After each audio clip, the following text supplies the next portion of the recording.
Le livre de Job, chapitre 1. Il y avait dans le pays d'Uz un homme qui s'appelait Job. Et cet homme était intègre et droit. Il craignait Dieu et se détournait du mal. Il lui naquit 7 fils et 3 filles. Il possédait 7000 brebis, 3000 chameaux, 500 paires de bœufs, 500 ânesses et un très grand nombre de serviteurs. Et cet homme était le plus considérable de tous les fils de l'Orient. Ses fils allaient les uns chez les autres et donnaient tour à tour un festin, et ils invitaient leurs 3 sœurs à manger et à boire avec eux. Et quand les jours de festin étaient passés, Job appelait et sanctifiait ses fils, puis il se levait de bon matin et offrait pour chacun d'eux un holocauste. Car Job disait, « Peut-être mes fils ont-ils péché et ont-ils offensé Dieu dans leur cœur ?» C'est ainsi que Job avait coutume d'agir. Or les fils de Dieu vinrent un jour se présenter devant l'Éternel, et Satan vint aussi au milieu d'eux. L'Éternel dit à Satan, « D'où viens-tu » Et Satan répondit à l'Éternel, « De parcourir la terre et de m'y promener. » L'Éternel dit à Satan, « As-tu remarqué mon serviteur Job? Il n'y a personne comme lui sur la terre. C'est un homme intègre et droit, craignant Dieu et se détournant du mal. » Et Satan répondit à l'Éternel, « Est-ce d'une manière désintéressée que Job craint Dieu? Ne l'as-tu pas protégé, lui, sa maison et tout ce qui est à lui? Tu as béni l'œuvre de ses mains et ses troupeaux couvrent le pays. Mais étends ta main, touche à tout ce qui lui appartient, et je suis sûr qu'il te maudit en face. » L'Éternel dit à Satan, « Voici, tout ce qui lui appartient, je te le livre. Seulement, ne porte pas la main sur lui. » Et Satan se retira de devant la face de l'Éternel. Un jour que les fils et les filles de Job mangeaient et buvaient du vin dans la maison de leur frère aîné, il arriva auprès de Job un messager qui dit, « Les bœufs labouraient et les ânesses paissaient à côté d'eux. Des Sabéens se sont jetés dessus, les ont enlevés et ont passé les serviteurs au fil de l'épée. Et je me suis échappé, moi seul, pour t'en apporter la nouvelle. » Il parlait encore lorsqu'un autre vint et dit, « Le feu de Dieu est tombé du ciel, a embrasé les brebis et les serviteurs et les a consumés. Et je me suis échappé moi seul pour t'en apporter la nouvelle. » Il parlait encore lorsqu'un autre vint et dit, « Des Chaldéens formés en 3 bandes se sont jetés sur les chameaux, les ont enlevés et ont passé des serviteurs au fil de l'épée. Et je me suis échappé moi seul pour t'en apporter la nouvelle. » Il parlait encore lorsqu'un autre vint et dit, « Tes fils et tes filles mangeaient et buvaient du vin dans la maison de leur frère aîné, et voici, un grand vent est venu de l'autre côté du désert et a frappé contre les 4 coins de la maison. Elle s'est écroulée sur les jeunes gens et ils sont morts, et je me suis échappé moi seul pour t'en apporter la nouvelle. » Alors Job se leva, déchira son manteau et se rasa la tête. Puis, se jetant par terre, il se prosterna et dit, « Je suis sorti nu du sein de ma mère, et nu je retournerai dans le sein de la terre. L'Éternel a donné et l'Éternel a ôté, que le nom de l'Éternel soit béni. » En tout cela, Job ne pécha point et n'attribua rien d'injuste à Dieu. Le livre de Job, chapitre 2. Or, les fils de Dieu vinrent un jour se présenter devant l'Éternel, et Satan vint aussi au milieu d'eux se présenter devant l'Éternel. L'Éternel dit à Satan, « D'où viens-tu » Et Satan répondit à l'Éternel, « De parcourir la terre et de m'y promener. » L'Éternel dit à Satan, « As-tu remarqué mon serviteur Job? Il n'y a personne comme lui sur la terre. C'est un homme intègre et droit, craignant Dieu et se détournant du mal. Il demeure ferme dans son intégrité, et tu m'excites à le perdre sans motif. » Et Satan répondit à l'Éternel, « Peau pour peau, tout ce que possède un homme, il le donne pour sa vie. Mais étends ta main, touche à ses os et à sa chair, et je suis sûr qu'il te maudit en face. » L'Éternel dit à Satan, « Voici, je te le livre, seulement épargne sa vie. » Et Satan se retira de devant la face de l'Éternel. Puis il frappa Job d'un ulcère malin depuis la plante du pied jusqu'au sommet de la tête. Et Job prit un tesson pour se gratter et s'assit sur la cendre. Sa femme lui dit, « Tu demeures ferme dans ton intégrité, maudis Dieu et meurs. » Mais Job lui répondit, « Tu parles comme une femme insensée. Quoi, nous recevons de Dieu le bien et nous ne recevrions pas aussi le mal ?» En tout cela, Job ne pécha point par ses lèvres. 3 amis de Job, Eliphaz de Théoman, Bildad de Chouac et Tsophar de Naama, apprirent tous les malheurs qui lui étaient arrivés. Ils se concertèrent et partirent de chez eux pour aller le plaindre et le consoler. Ayant de loin porté les regards sur lui, ils ne le reconnurent pas, et ils élevèrent la voix et pleurèrent. Ils déchirèrent leurs manteaux, et ils jetèrent de la poussière en l'air au-dessus de leur tête. Et ils se tinrent assis à terre auprès de lui 7 jours et 7 nuits, sans lui dire une parole, car ils voyaient combien sa douleur était grande. Le livre de Job, chapitre 3. Après cela, Job ouvrit la bouche et maudit le jour de sa naissance. Il prit la parole et dit, « Périsse le jour où je suis né, et la nuit qui dit, un enfant mâle est conçu. Ce jour qu'il se change en ténèbres, que Dieu n'en ait point souci dans le ciel, et que la lumière ne rayonne plus sur lui, que l'obscurité et l'ombre de la mort s'en emparent, que des nuées établissent leur demeure au-dessus de lui, et que de noirs phénomènes l'épouvantent. Cette nuit, que les ténèbres en fassent leur proie, qu'elles disparaissent de l'année, qu'elles ne soient plus comptées parmi les mois.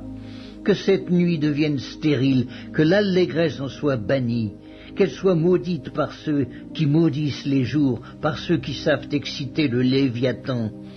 Que les étoiles de son crépuscule s'obscurcissent, qu'elle attende en vain la lumière et qu'elle ne voie point les paupières de l'aurore, car elle n'a pas fermé le sein qui me conçut, ni dérobé la souffrance à mes regards.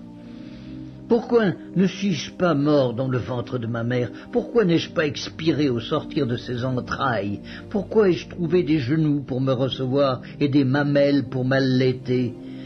Je serai couché maintenant, je serai tranquille, je dormirai, je reposerai, avec les rois et les grands de la terre qui se bâtissent des mausolées, avec les princes qui avaient de l'or et qui remplirent d'argent leur demeure, où je n'existerai pas, je serai comme un avorton caché, comme des enfants qui n'ont pas vu la lumière.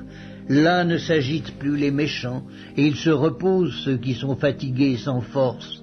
Les captifs sont tous en paix, et ils n'entendent pas la voix de l'oppresseur.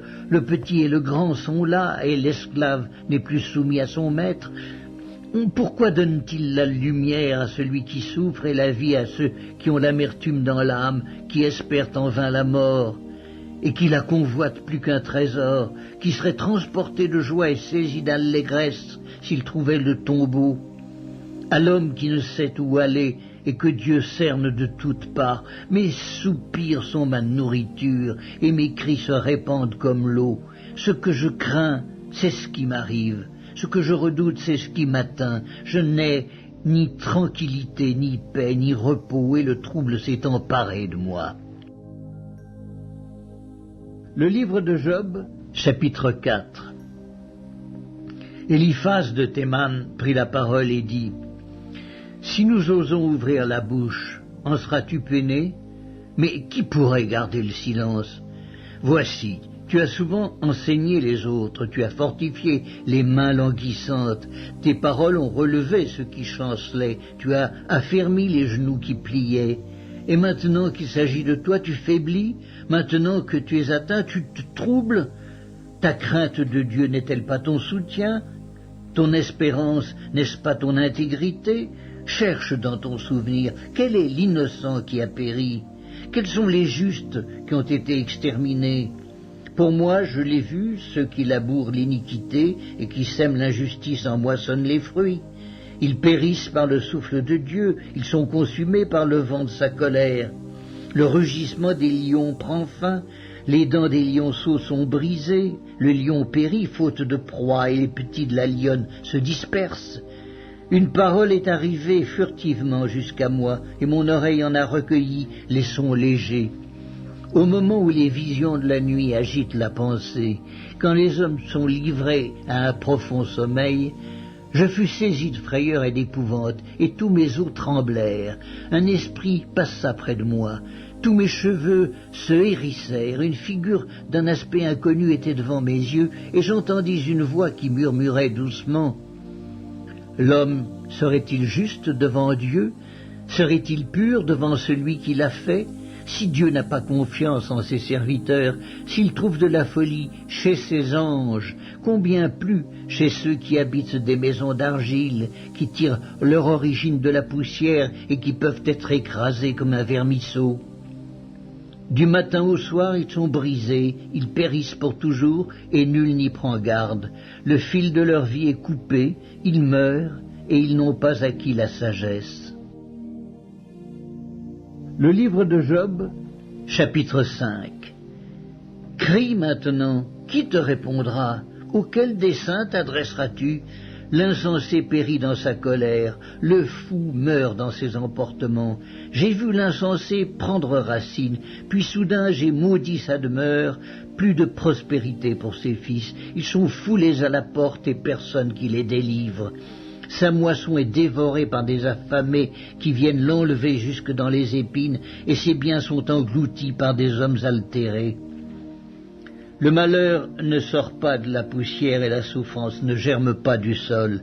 L'homme naît pour souffrir comme l'étincelle pour voler. Pour moi, j'aurai recours à Dieu et c'est à Dieu que j'exposerai ma cause. Il fait des choses grandes et insondables, des merveilles sans nombre. Il répand la pluie sur la terre et envoie l'eau sur les campagnes. Il relève les humbles et délivre les affligés. Il anéantit les projets des hommes rusés et leurs mains ne peuvent les accomplir. Il prend les sages dans leurs propres ruses et les desseins des hommes artificieux sont renversés.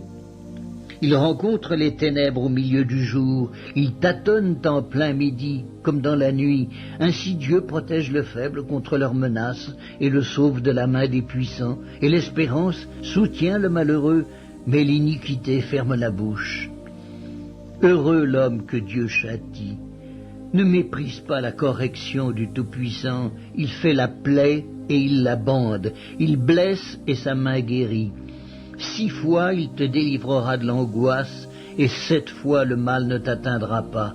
Il te sauvera de la mort pendant la famine, et des coups de glaive pendant la guerre. Tu seras à l'abri du fléau de la langue, tu seras sans crainte quand viendra la dévastation. Tu te riras de la dévastation comme de la famine, et tu n'auras pas à redouter les bêtes de la terre. Car tu feras alliance avec les pierres des champs et les bêtes de la terre seront en paix avec toi.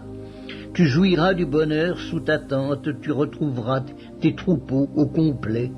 Tu verras ta postérité s'accroître et tes rejetons se multiplier comme l'herbe des champs.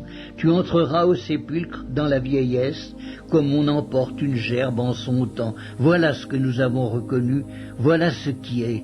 À toi d'entendre et de mettre à profit. Le livre de Job, chapitre 6.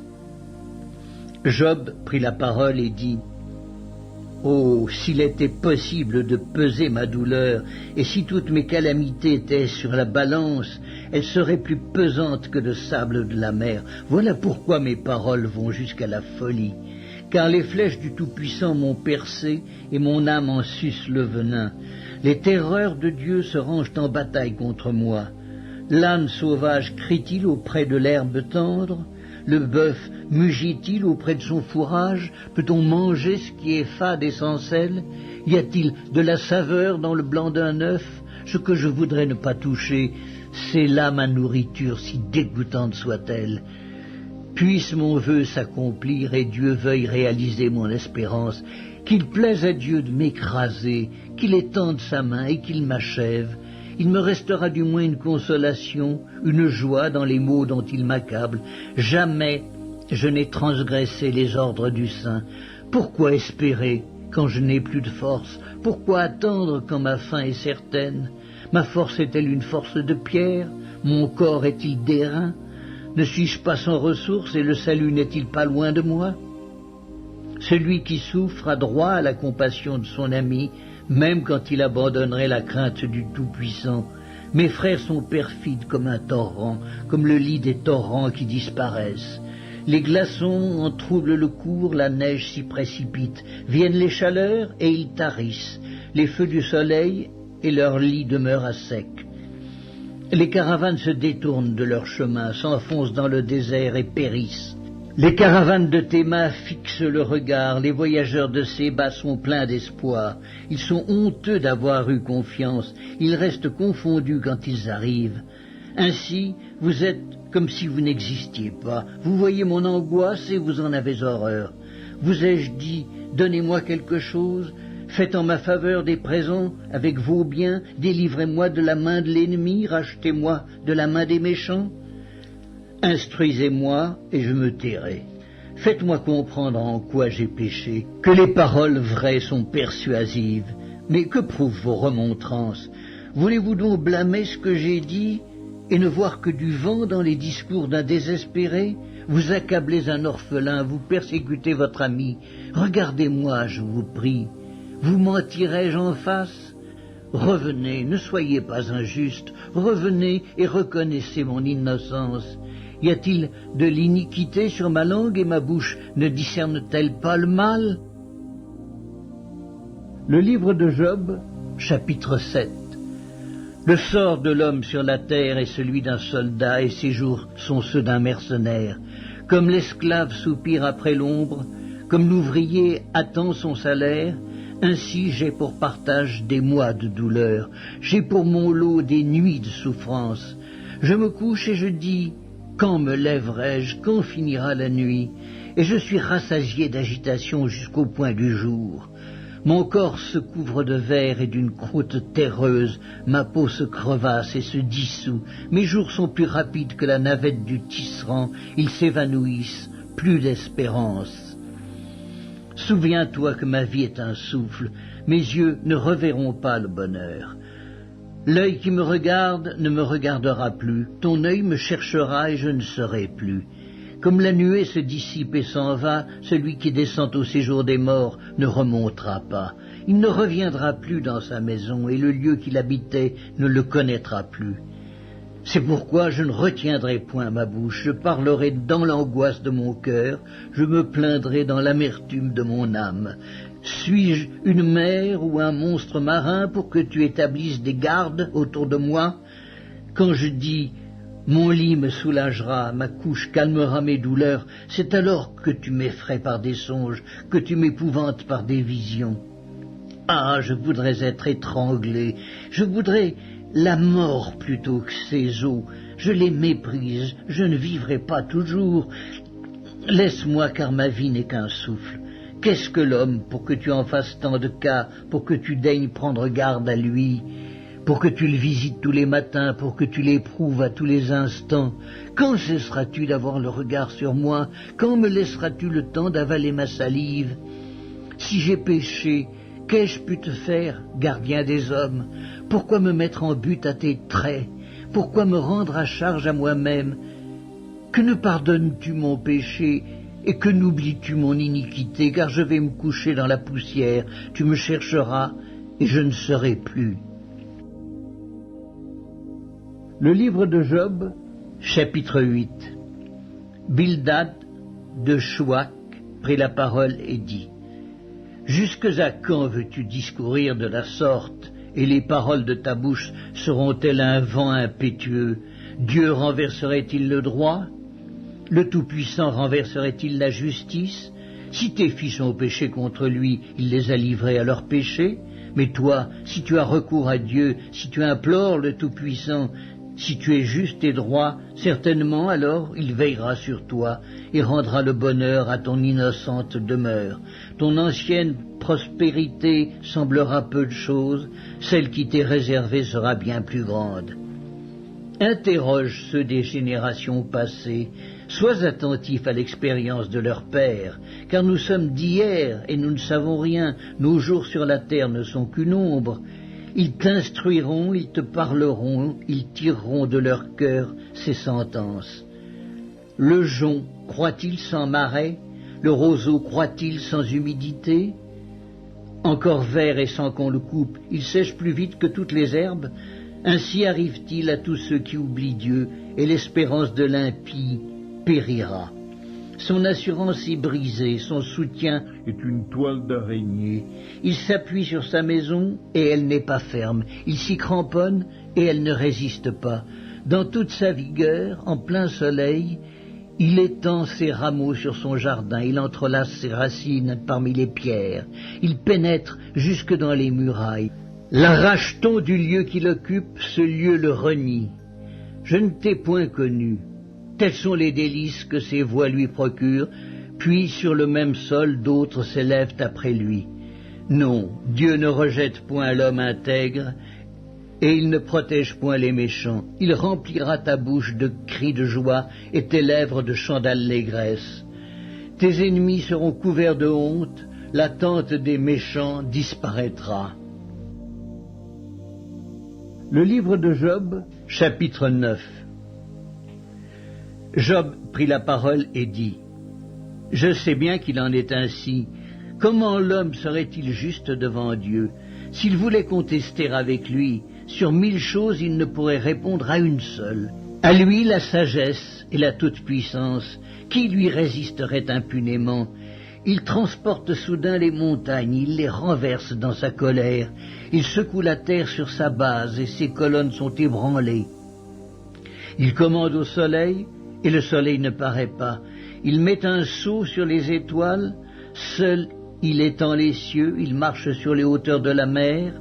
Il a créé la grande ours, l'Orion et les Pléiades, et les étoiles des régions australes. Il fait des choses grandes et insondables, des merveilles sans nombre. Voici, il passe près de moi, et je ne le vois pas. Il s'en va, et je ne l'aperçois pas. S'il enlève, qui s'y opposera? Qui lui dira: que fais-tu? Dieu ne retire point sa colère, sous lui s'inclinent les appuis de l'orgueil, et moi, comment lui répondre? Quelle parole choisir? Quand je serai juste, je ne répondrai pas, je ne puis qu'implorer mon juge, et quand il m'exaucerait, si je l'invoque, je ne croirai pas qu'il eût écouté ma voix, lui qui m'assaille, comme par une tempête, qui multiplie sans raison mes blessures, qui ne me laisse pas respirer, qui me rassasie d'amertume. Recourir à la force? Il est tout-puissant. À la justice? Qui me fera comparaître? Suis-je juste? Ma bouche me condamnera. Suis-je innocent? Il me déclarera coupable. Innocent, je le suis, mais je ne tiens pas à la vie, je méprise mon existence. Qu'importe après tout, car j'ose le dire, il détruit l'innocent comme le coupable, si du moins le fléau donnait soudain la mort, mais il se rit des épreuves de l'innocent, la terre est livrée aux mains de l'impie, il voile la face des juges, si ce n'est pas lui, qui est-ce donc? Mes jours sont plus rapides qu'un courrier, il fuit sans avoir vu le bonheur, il passe comme les navires de jonc, comme l'aigle qui fond sur sa proie. Si je dis: je veux oublier mes souffrances, laisser ma tristesse reprendre courage, je suis effrayé de toutes mes douleurs. Je sais que tu ne me tiendras pas pour innocent, je serai jugé coupable. Pourquoi me fatiguer en vain? Quand je me laverai dans la neige, quand je purifierai mes mains avec du savon, tu me plongerais dans la fange et mes vêtements m'auraient en horreur. Il n'est pas un homme comme moi pour que je lui réponde, pour que nous allions ensemble en justice. Il n'y a pas entre nous d'arbitre.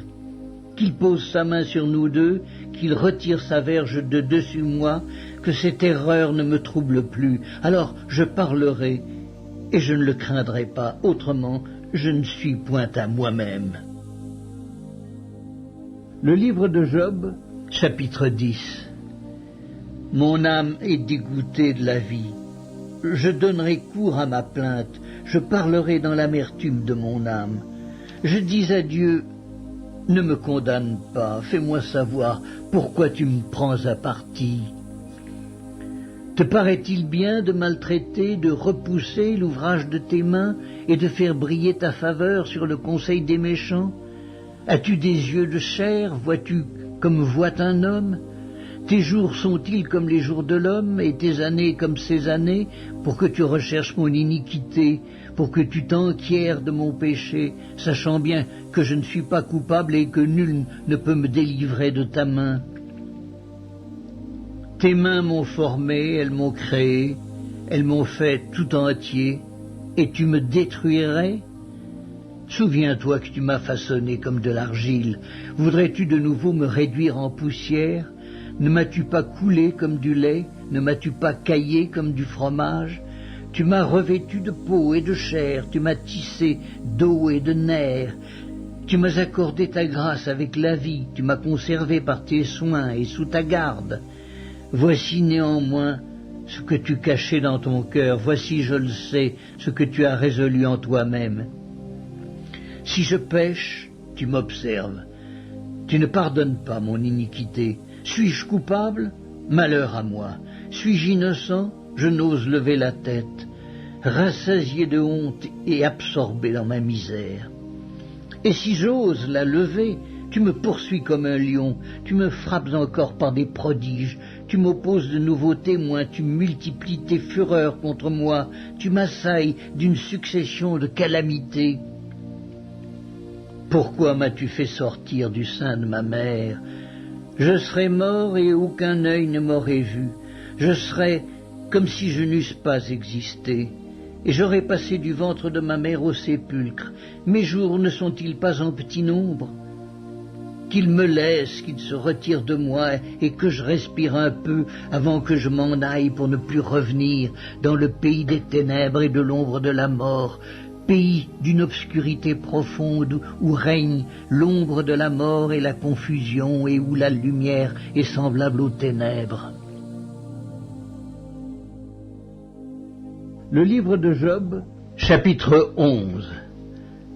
Tsophar de Naama prit la parole et dit: Cette multitude de paroles ne trouvera-t-elle point de réponse, et suffira-t-il d'être un discoureur pour avoir raison? Tes vains propos feront-ils taire les gens? Te moqueras-tu sans que personne te confonde? Tu dis, ma manière de voir est juste, et je suis pur à tes yeux. Oh, si Dieu voulait parler, s'il ouvrait les lèvres pour te répondre, et s'il te révélait les secrets de sa sagesse, de son immense sagesse, tu verrais alors qu'il ne te traite pas selon ton iniquité. Prétends-tu sonder les pensées de Dieu, parvenir à la connaissance parfaite du Tout-Puissant? Elle est aussi haute que les cieux. Que feras-tu? Plus profonde que le séjour des morts. Que sauras-tu? La mesure en est plus longue que la terre, elle est plus large que la mer. S'il passe, s'il saisit, s'il traîne à son tribunal, qui s'y opposera? Car il connaît les vicieux, il voit facilement les coupables. L'homme, au contraire, a l'intelligence d'un fou, il est né comme le petit d'un âne sauvage. Pour toi, dirige ton cœur vers Dieu. Étends vers lui tes mains, éloigne-toi de l'iniquité et ne laisse pas habiter l'injustice sous ta tente. Alors tu lèveras ton front sans tache, tu seras ferme et sans crainte. Tu oublieras tes souffrances, tu t'en souviendras comme des eaux écoulées. Tes jours auront plus d'éclat que le soleil à son midi. Tes ténèbres seront comme la lumière du matin. Tu seras plein de confiance et ton attente ne sera pas vaine. Tu regarderas autour de toi et tu reposeras en sécurité. Tu te coucheras sans que personne te trouble, et plusieurs caresseront ton visage, mais les yeux des méchants seront consumés. Pour eux, point de refuge, la mort, voilà leur espérance. Le livre de Job, chapitre 12. Job prit la parole et dit: On dirait en vérité que le genre humain c'est vous, et qu'avec vous doit mourir la sagesse. J'ai tout aussi bien que vous de l'intelligence, moi, je ne vous suis point inférieur, et qui ne sait les choses que vous dites. Je suis pour mes amis un objet de raillerie quand j'implore le secours de Dieu. Le juste, l'innocent, un objet de raillerie. Au malheur le mépris, c'est la devise des heureux. À celui dont le pied chancelle est réservé le mépris. Il y a paix sous la tente des pillards, sécurité pour ceux qui offensent Dieu, pour quiconque se fait un Dieu de sa force. Interroge les bêtes, elles t'instruiront. Les oiseaux du ciel, ils te l'apprendront. Parle à la terre, elle t'instruira, et les poissons de la mer te le raconteront. Qui ne reconnaît chez eux la preuve que la main de l'Éternel a fait toutes choses? Il tient dans sa main l'âme de tout ce qui vit, le souffle de toute chair d'homme. L'oreille ne discerne-t-elle pas les paroles comme le palais savoure les aliments? Dans les vieillards se trouve la sagesse et dans une longue vie l'intelligence. En Dieu réside la sagesse et la puissance. Le conseil et l'intelligence lui appartiennent. Ce qu'il renverse ne sera point rebâti. Celui qui l'enferme ne sera point délivré. Il retient les eaux et tout se dessèche. Il les lâche et la terre en est dévastée. Il possède la force et la prudence. Il maîtrise celui qui s'égare ou fait égarer les autres. Il emmène captifs les conseillers, il trouble la raison des juges, il délie la ceinture des rois, il met une corde autour de leurs reins. Il emmène captifs les sacrificateurs, il fait tomber des puissants. Il ôte la parole à ceux qui ont de l'assurance. Il prive de jugement les vieillards, il verse le mépris sur les grands, il relâche la ceinture des forts. Il met à découvert ce qui est caché dans les ténèbres, il produit à la lumière l'ombre de la mort. Il donne de l'accroissement aux nations, et il les anéantit. Il les étend au loin, et il les ramène dans leurs limites. Il enlève l'intelligence aux chefs des peuples, il les fait errer dans des déserts sans chemin, il tâtonne dans les ténèbres et ne voit pas clair, il les fait errer comme des gens ivres. Le livre de Job, chapitre 13. Voici, mon œil a vu tout cela, mon oreille l'a entendu et y a pris garde. Ce que vous savez, je le sais aussi. Je ne vous suis point inférieur. Mais je veux parler au Tout-Puissant, je veux plaider ma cause devant Dieu, car vous n'imaginez que des faussetés, vous êtes tous des médecins de néant. Que n'avez-vous gardé le silence? Vous auriez passé pour avoir de la sagesse. Écoutez, je vous prie, ma défense, et soyez attentifs à la réplique de mes lèvres. Direz-vous en faveur de Dieu ce qui est injuste, et pour le soutenir, allégrez-vous des faussetés? Voulez-vous avoir égard à sa personne? Voulez-vous plaider pour Dieu? S'il vous sonde, vous approuvera-t-il, ou le tromperez-vous comme on trompe un homme? Certainement, il vous condamnera si vous n'agissez en secret que par égard pour sa personne. Sa majesté ne vous épouvantera-t-elle pas? Sa terreur ne tombera-t-elle pas sur vous? Vos sentences sont des sentences de cendre, vos retranchements sont des retranchements de boue. Taisez-vous, laissez-moi, je veux parler. Il m'en arrivera ce qu'il pourra. Pourquoi saisirais-je ma chair entre les dents? J'exposerai plutôt ma vie. Voici, il me tuera, je n'ai rien à espérer, mais devant lui je défendrai ma conduite. Cela même peut servir à mon salut, car un impie n'ose paraître en sa présence. Écoutez, écoutez mes paroles, prêtez l'oreille à ce que je vais dire. Me voici prêt à plaider ma cause. Je sais que j'ai raison. Quelqu'un disputera-t-il contre moi? Alors je me tais, je veux mourir. Seulement, accorde-moi deux choses, et je ne me cacherai pas loin de ta face. Retire ta main de dessus moi, et que tes terreurs ne me troublent plus. Puis appelle, et je répondrai, ou si je parle, réponds-moi.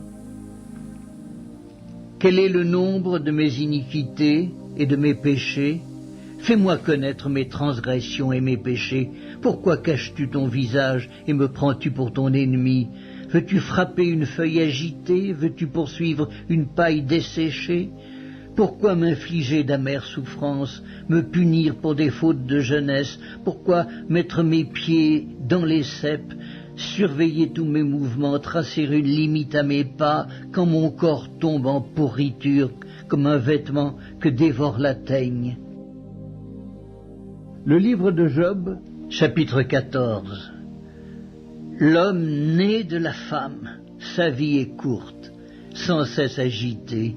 Il naît, il est coupé comme une fleur, il fuit et disparaît comme une ombre, et c'est sur lui que tu as l'œil ouvert, et tu me fais aller en justice avec toi.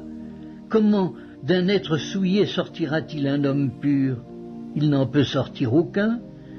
Si ses jours sont fixés, si tu as compté ses mois, si tu en as marqué le terme qu'il ne saurait franchir, détourne de lui les regards et donne-lui du relâche, pour qu'il ait au moins la joie du mercenaire à la fin de sa journée.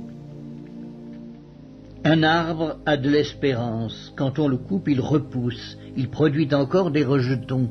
Quand sa racine a vieilli dans la terre, quand son tronc meurt dans la poussière, il reverdit à l'approche de l'eau, il pousse des branches comme une jeune plante, mais l'homme meurt et il perd sa force. L'homme expire et où est-il? Les eaux des lacs s'évanouissent, les fleuves tarissent et se dessèchent. Ainsi l'homme se couche et ne se relèvera plus. Il ne se réveillera pas tant que les cieux subsisteront, il ne sortira pas de son sommeil. Oh, si tu voulais me cacher dans le séjour des morts, m'y tenir à couvert jusqu'à ce que ta colère fût passée et me fixer un terme auquel tu te souviendrais de moi. Si l'homme, une fois mort, pouvait revivre, j'aurais de l'espoir tout le temps de mes souffrances jusqu'à ce que mon état vînt à changer. Tu appellerais alors et je te répondrais, tu languirais après l'ouvrage de tes mains, mais aujourd'hui tu comptes mes pas, tu as l'œil sur mes péchés. Mes transgressions sont scellées en un faisceau et tu imagines des iniquités à ma charge. La montagne s'écroule et périt, le rocher disparaît de sa place, la pierre est broyée par les eaux, et la terre emportée par leur courant.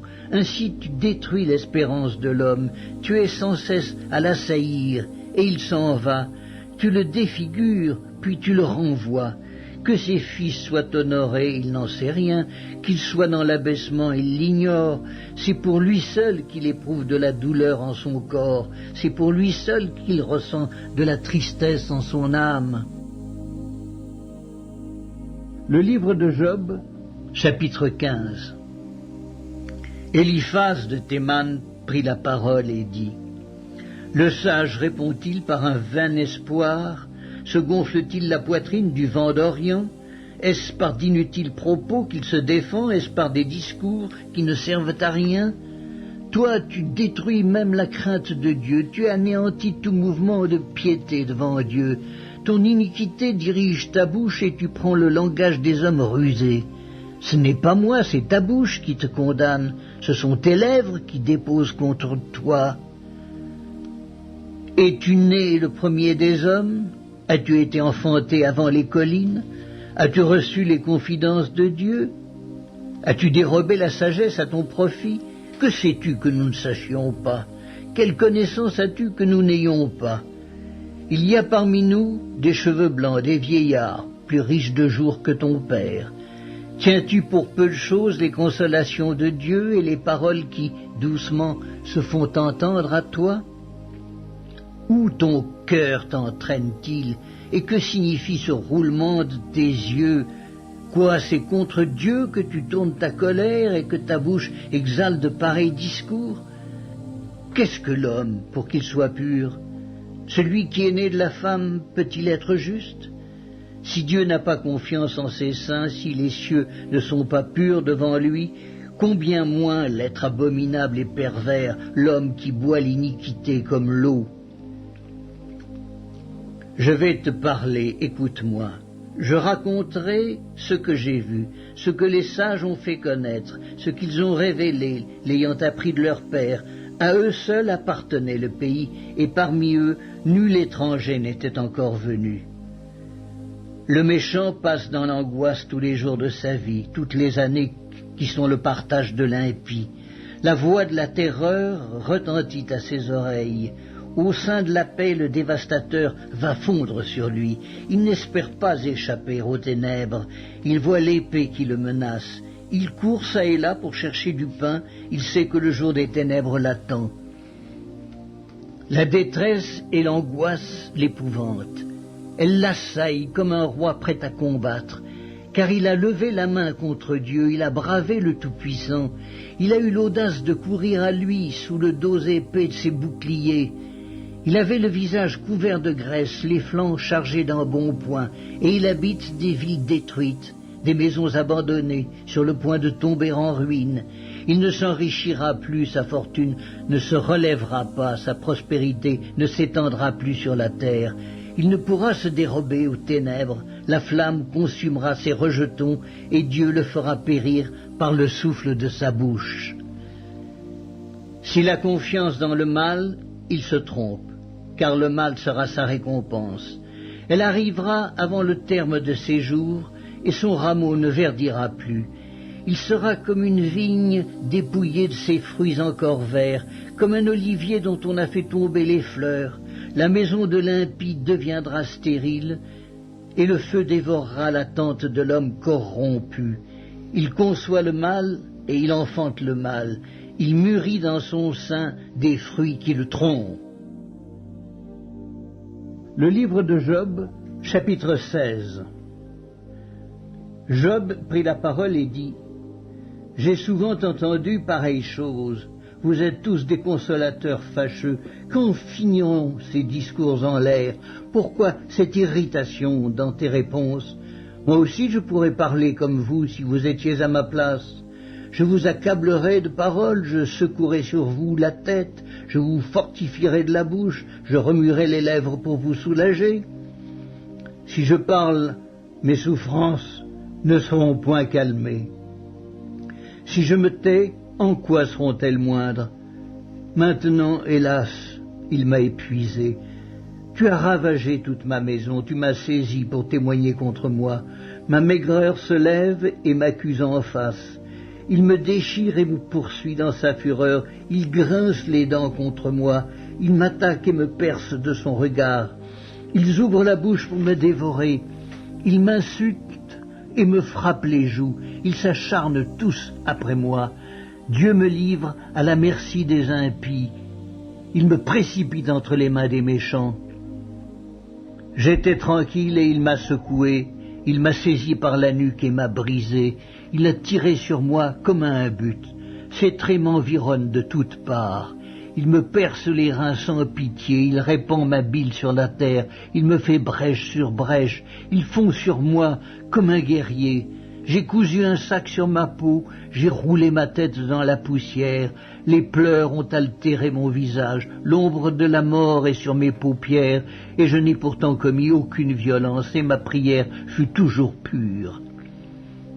Ô terre, ne couvre point mon sang, et que mes cris prennent librement leur essor.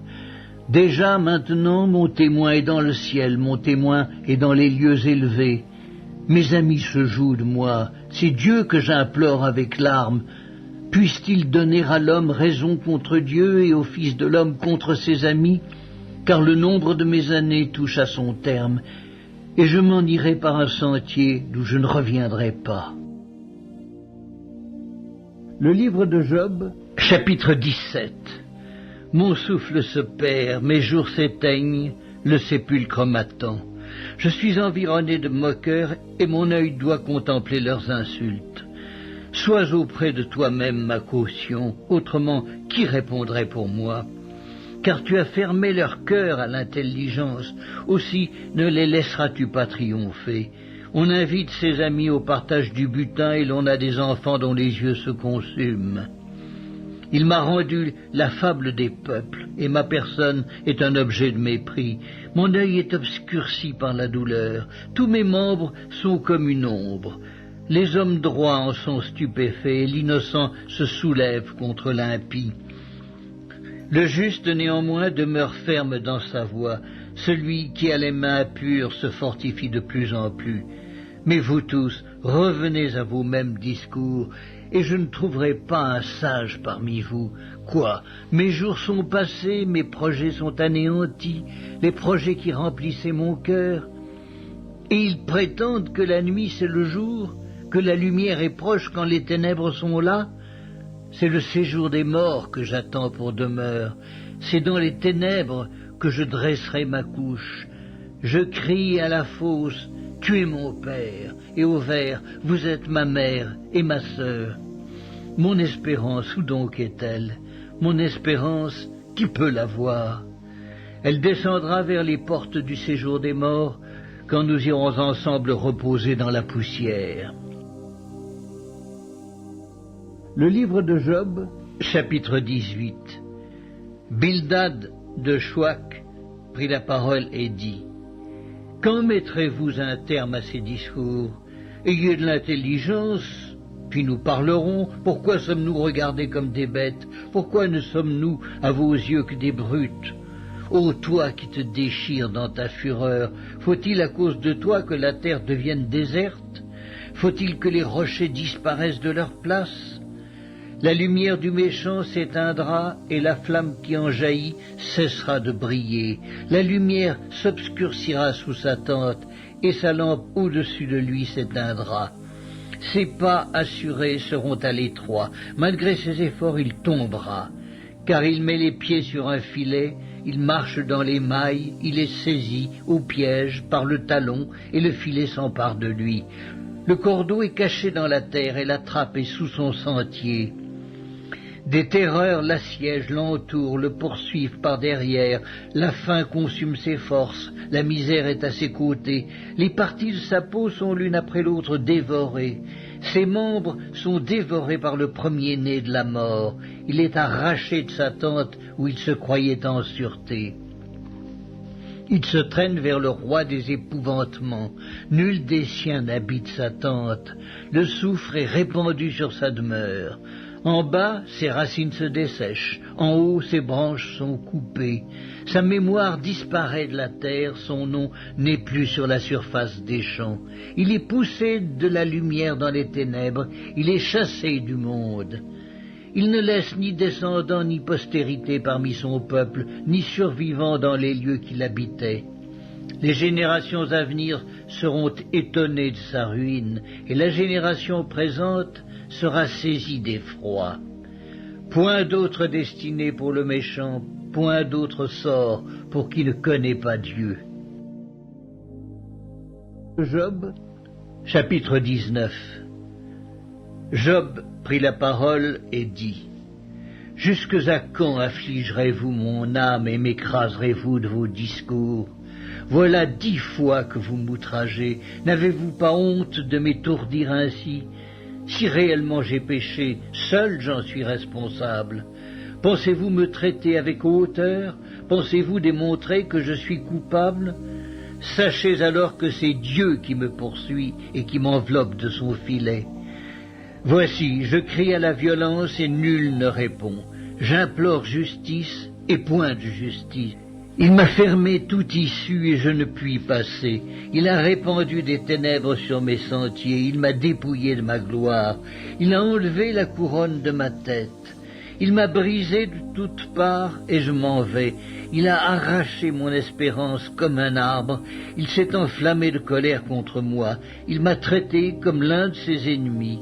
Ses troupes se sont de concert mises en marche et se sont frayé leur chemin jusqu'à moi. Elles se sont campées autour de ma tente. Il a éloigné de moi mes frères, et mes amis se sont détournés de moi.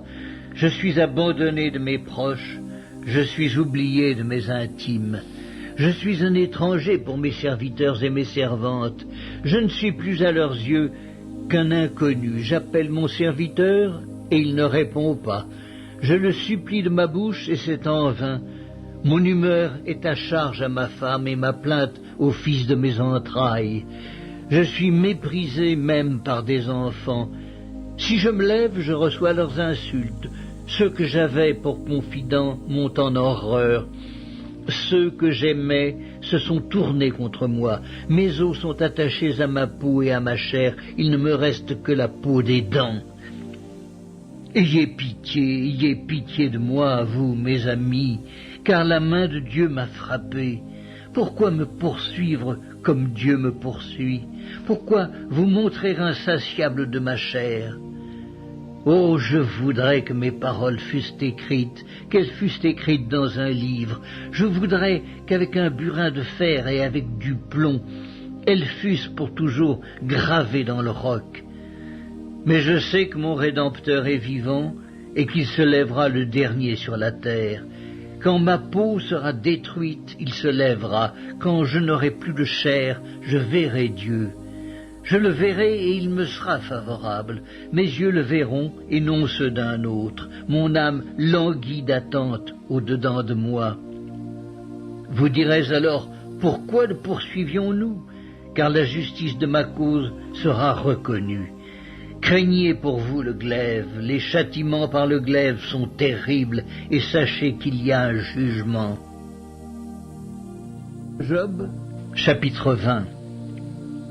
Tsophar de Naama prit la parole et dit « Mes pensées me forcent à répondre, et mon agitation ne peut se contenir. J'ai entendu des reproches qui m'outragent, le souffle de mon intelligence donnera la réplique.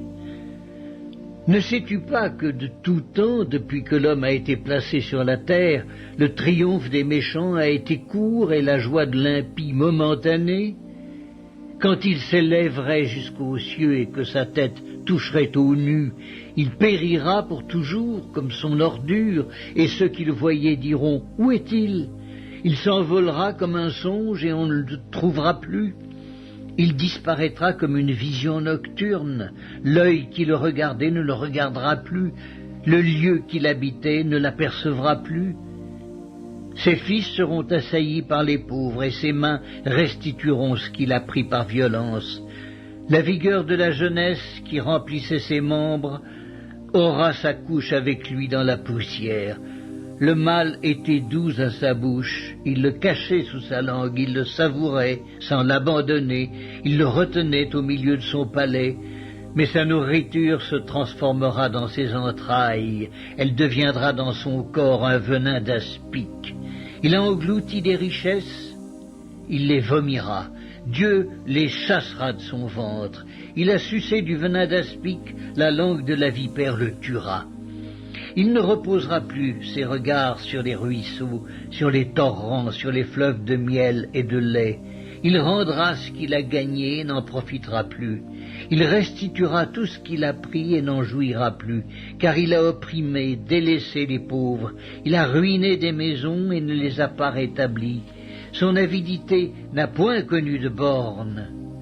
Mais il ne sauvera pas ce qu'il avait de plus cher. Rien n'échappait à sa voracité, mais son bien-être ne durera pas. Au milieu de l'abondance, il sera dans la détresse. La main de tous les misérables se lèvera sur lui. Et voici, pour lui remplir le ventre, Dieu enverra sur lui le feu de sa colère et le rassasiera par une pluie de traits.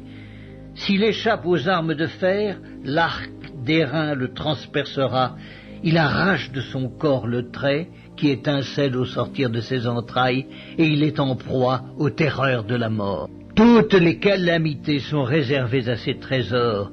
Il sera consumé par un feu que n'allumera point l'homme, et ce qui restera dans sa tente en deviendra la pâture. Les cieux dévoileront son iniquité et la terre s'élèvera contre lui. Les revenus de sa maison seront emportés, ils disparaîtront au jour de la colère de Dieu. Telle est la part que Dieu réserve aux méchants, tel est l'héritage que Dieu lui destine. Le livre de Job, chapitre 21. Job prit la parole et dit « Écoutez, écoutez mes paroles. Donnez-moi seulement cette consolation. Laissez-moi parler, je vous prie. Et quand j'aurai parlé, tu pourras te moquer. Est-ce contre un homme que se dirige ma plainte? Et pourquoi mon âme ne serait-elle pas impatiente? Regardez-moi, soyez étonnés et mettez la main sur la bouche. Quand j'y pense, cela m'épouvante et un tremblement saisit mon corps. Pourquoi les méchants vivent-ils? Pourquoi les voit-on vieillir et accroître leur force? Leur postérité s'affermit avec eux, et en leur présence, leurs rejetons prospèrent sous leurs yeux. Dans leur maison règne la paix, sans mélange de crainte. La verge de Dieu ne vient pas les frapper. Leurs taureaux sont vigoureux et féconds, leurs génisses conçoivent et n'avortent point. Ils laissent courir leurs enfants comme des brebis et les enfants prennent leurs ébats. Ils chantent au son du tambourin et de la harpe. Ils se réjouissent au son du chalumeau. Ils passent leurs jours dans le bonheur et ils descendent en un instant au séjour des morts. Et ils disaient pourtant à Dieu, « Retire-toi de nous. Nous ne voulons pas connaître tes voies. » Qu'est-ce que le Tout-Puissant pour que nous le servions? Que gagnerons-nous à lui adresser nos prières? Quoi donc, ne sont-ils pas en possession du bonheur? Loin de moi le conseil des méchants, mais arrive-t-il souvent que leurs lampes s'éteignent, que la misère fonde sur eux, que Dieu leur distribue leur part dans sa colère, qu'ils soient comme la paille emportée par le vent, comme la balle enlevée par le tourbillon?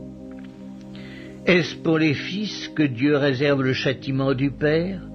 Mais c'est lui que Dieu devrait punir pour qu'il le sente. C'est lui qui devrait contempler sa propre ruine. C'est lui qui devrait boire la colère du Tout-Puissant. Car que lui importe sa maison après lui, quand le nombre de ses mois est achevé? Est-ce à Dieu qu'on donnera de la science, à lui qui gouverne les esprits célestes? L'un meurt au sein du bien-être, de la paix et du bonheur, les flancs chargés de graisse et la moelle des os remplie de sève.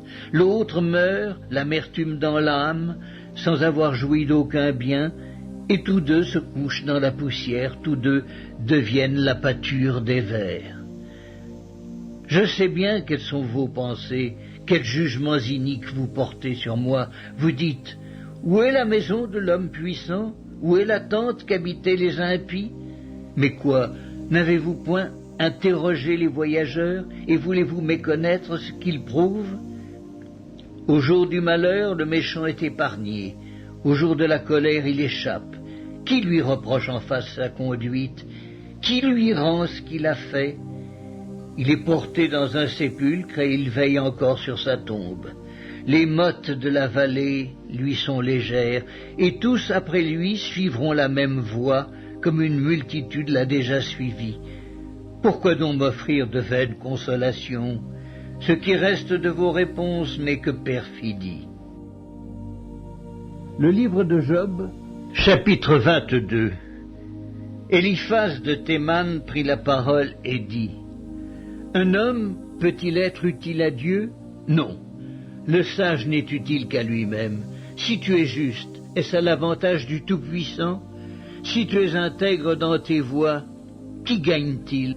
Est-ce par crainte de toi qu'il te châtie, qu'il entre en jugement avec toi? Ta méchanceté n'est-elle pas grande? Tes iniquités ne sont-elles pas infinies? Tu enlevais sans motif des gages à tes frères, tu privais de leurs vêtements ceux qui étaient nus, tu ne donnais point d'eau à l'homme altéré, tu refusais du pain à l'homme affamé. Le pays était au plus fort et le puissant s'y établissait.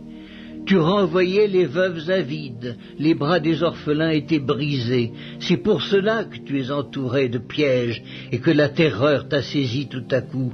Ne vois-tu donc pas ces ténèbres, ces eaux débordées qui t'envahissent? Dieu n'est-il pas en haut dans les cieux? Regarde le sommet des étoiles comme il est élevé, et tu dis, qu'est-ce que Dieu sait? Peut-il juger à travers l'obscurité? Les nuées l'enveloppent, et il ne voit rien, il ne parcourt que la voûte des cieux. Et quoi, tu voudrais prendre l'ancienne route qu'ont suivie les hommes d'iniquité? Ils ont été emportés avant le temps, ils ont eu la durée d'un torrent qui s'écoule. Ils disaient à Dieu, retire-toi de nous, que peut faire pour nous le Tout-Puissant?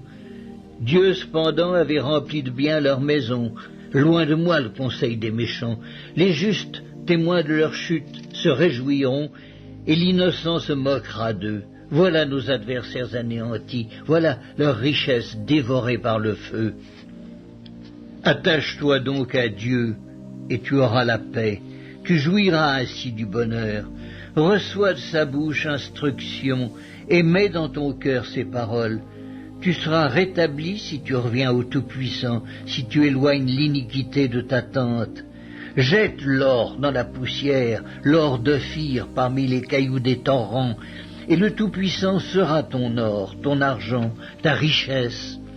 Alors, tu feras du Tout-Puissant tes délices, tu élèveras vers Dieu ta face, tu le prieras, et il t'exaucera, et tu accompliras tes vœux. À tes résolutions répondra le succès, sur tes sentiers brillera la lumière. Vienne l'humiliation, tu prieras pour ton relèvement. Dieu secourt celui dont le regard est abattu. Il délivrera même le coupable, qui devra son salut à la pureté de tes mains. Le livre de Job, chapitre 23. Job prit la parole et dit: Maintenant encore ma plainte est une révolte, mais la souffrance étouffe mes soupirs. Oh, si je savais où le trouver, si je pouvais arriver jusqu'à son trône, je plaiderais ma cause devant lui, je remplirais ma bouche d'arguments, je connaîtrais ce qu'il peut avoir à répondre, je verrais ce qu'il peut avoir à me dire. Emploierait-il toute sa force à me combattre?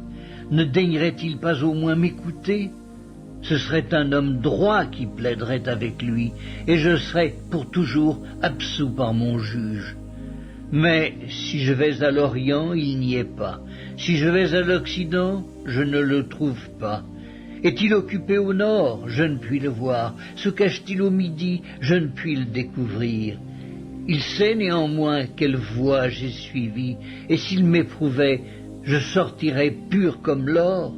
Mon pied s'est attaché à ses pas, j'ai gardé sa voie, et je ne m'en suis point détourné. Je n'ai pas abandonné les commandements de ses lèvres, j'ai fait plier ma volonté aux paroles de sa bouche. Mais sa résolution est arrêtée, qui s'y opposera? Ce que son âme désire, il l'exécute. Il accomplira donc ses desseins à mon égard, et il en concevra bien d'autres encore. Voilà pourquoi sa présence m'épouvante. Quand j'y pense, j'ai peur de lui. Dieu a brisé mon courage, le Tout-Puissant m'a rempli d'effroi. Car ce ne sont pas les ténèbres qui m'anéantissent, ce n'est pas l'obscurité dont je suis couvert. Le livre de Job, chapitre 24.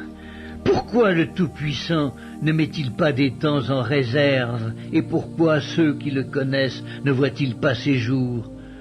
On déplace les bornes, on vole des troupeaux, et on les fait paître, on enlève l'âne de l'orphelin, on prend pour gage le bœuf de la veuve, on repousse du chemin les indigents, on force tous les malheureux du pays à se cacher. Et voici, comme les ânes sauvages du désert, ils sortent le matin pour chercher de la nourriture. Ils n'ont que le désert pour trouver le pain de leurs enfants. Ils coupent le fourrage qui reste dans les champs. Ils grappillent dans la vigne de l'impie. Ils passent la nuit dans la nudité, sans vêtements, sans couverture contre le froid. Ils sont percés par la pluie des montagnes et ils embrassent les rochers comme unique refuge. On arrache l'orphelin à la mamelle, on prend des gages sur le pauvre. Ils vont tout nus, sans vêtements, ils sont affamés et ils portent les gerbes. Dans les enclos de l'impie, ils font de l'huile, ils foulent le pressoir et ils ont soif. Dans les villes s'exhalent les soupirs des mourants, l'âme des blessés jette des cris, et Dieu ne prend pas garde à ces infamies. D'autres sont ennemis de la lumière, ils n'en connaissent pas les voies, ils n'en pratiquent pas les sentiers. L'assassin se lève au point du jour, tue le pauvre et l'indigent, et il dérobe pendant la nuit. L'œil de l'adultère épie le crépuscule. Personne ne me verra, dit-il, et il met un voile sur sa figure. La nuit, ils forcent les maisons, le jour, ils se tiennent enfermés. Ils ne connaissent pas la lumière. Pour eux, le matin, c'est l'ombre de la mort. Ils en éprouvent toutes les terreurs. Et quoi? L'impie est d'un poids léger sur la face des eaux. Il n'a sur la terre qu'une part maudite. Il ne prend jamais le chemin des vignes. Comme la sécheresse et la chaleur absorbent les eaux de la neige, ainsi le séjour des morts engloutit ceux qui pêchent. Quoi? Le sein maternel l'oublie, les vers en font leur délice, on ne se souvient plus de lui. L'impie est brisé comme un arbre, lui qui dépouille la femme stérile et sans enfant, lui qui ne répand aucun bienfait sur la veuve. Non, Dieu, par sa force, prolonge les jours des violents et les voilà debout quand ils désespéraient de la vie. Il leur donne de la sécurité et de la confiance. Il a les regards sur leur voie. Ils se sont élevés et en un instant ils ne sont plus. Ils tombent, ils meurent comme tous les hommes, ils sont coupés comme la tête des épis. S'il n'en est pas ainsi, qui me démentira? Qui réduira mes paroles à néant? Job, chapitre 25. Bildad de Chouac prit la parole et dit: La puissance et la terreur appartiennent à Dieu. Il fait régner la paix dans ces hautes régions. Ses armées ne sont-elles pas innombrables? Sur qui sa lumière ne se lève-t-elle pas? Comment l'homme serait-il juste devant Dieu? Comment celui qui est né de la femme serait-il pur? Voici, la lune même n'est pas brillante et les étoiles ne sont pas pures à ses yeux. Combien moins l'homme qui n'est qu'un ver, le fils de l'homme qui n'est qu'un vermisseau. Le livre de Job, chapitre 26. Job prit la parole et dit: Comme tu sais bien venir en aide à la faiblesse, comme tu prêtes secours aux bras sans force, quel bon conseil tu donnes à celui qui manque d'intelligence, quelle abondance de sagesse tu fais paraître. À qui s'adressent tes paroles et qui est-ce qui t'inspire? Devant Dieu les ombres tremblent, au-dessous des eaux et de leurs habitants. Devant lui le séjour des morts est nu, l'abîme n'a point de voile, il étend le septentrion sur le vide, il suspend la terre sur le néant. Il renferme les eaux dans ses nuages et les nuages n'éclatent pas sous leur poids. Il couvre la face de son trône, il répand sur lui sa nuée. Il a tracé un cercle à la surface des eaux comme limite entre la lumière et les ténèbres. Les colonnes du ciel s'ébranlent et s'étonnent à sa menace. Par sa force, il soulève la mer, par son intelligence il en brise l'orgueil. Son souffle donne au ciel de la sérénité, sa main transperce le serpent fuyard. Ce sont là les bords de ses voix, c'est le bruit léger qui nous en parvient, mais qui entendra le tonnerre de sa puissance?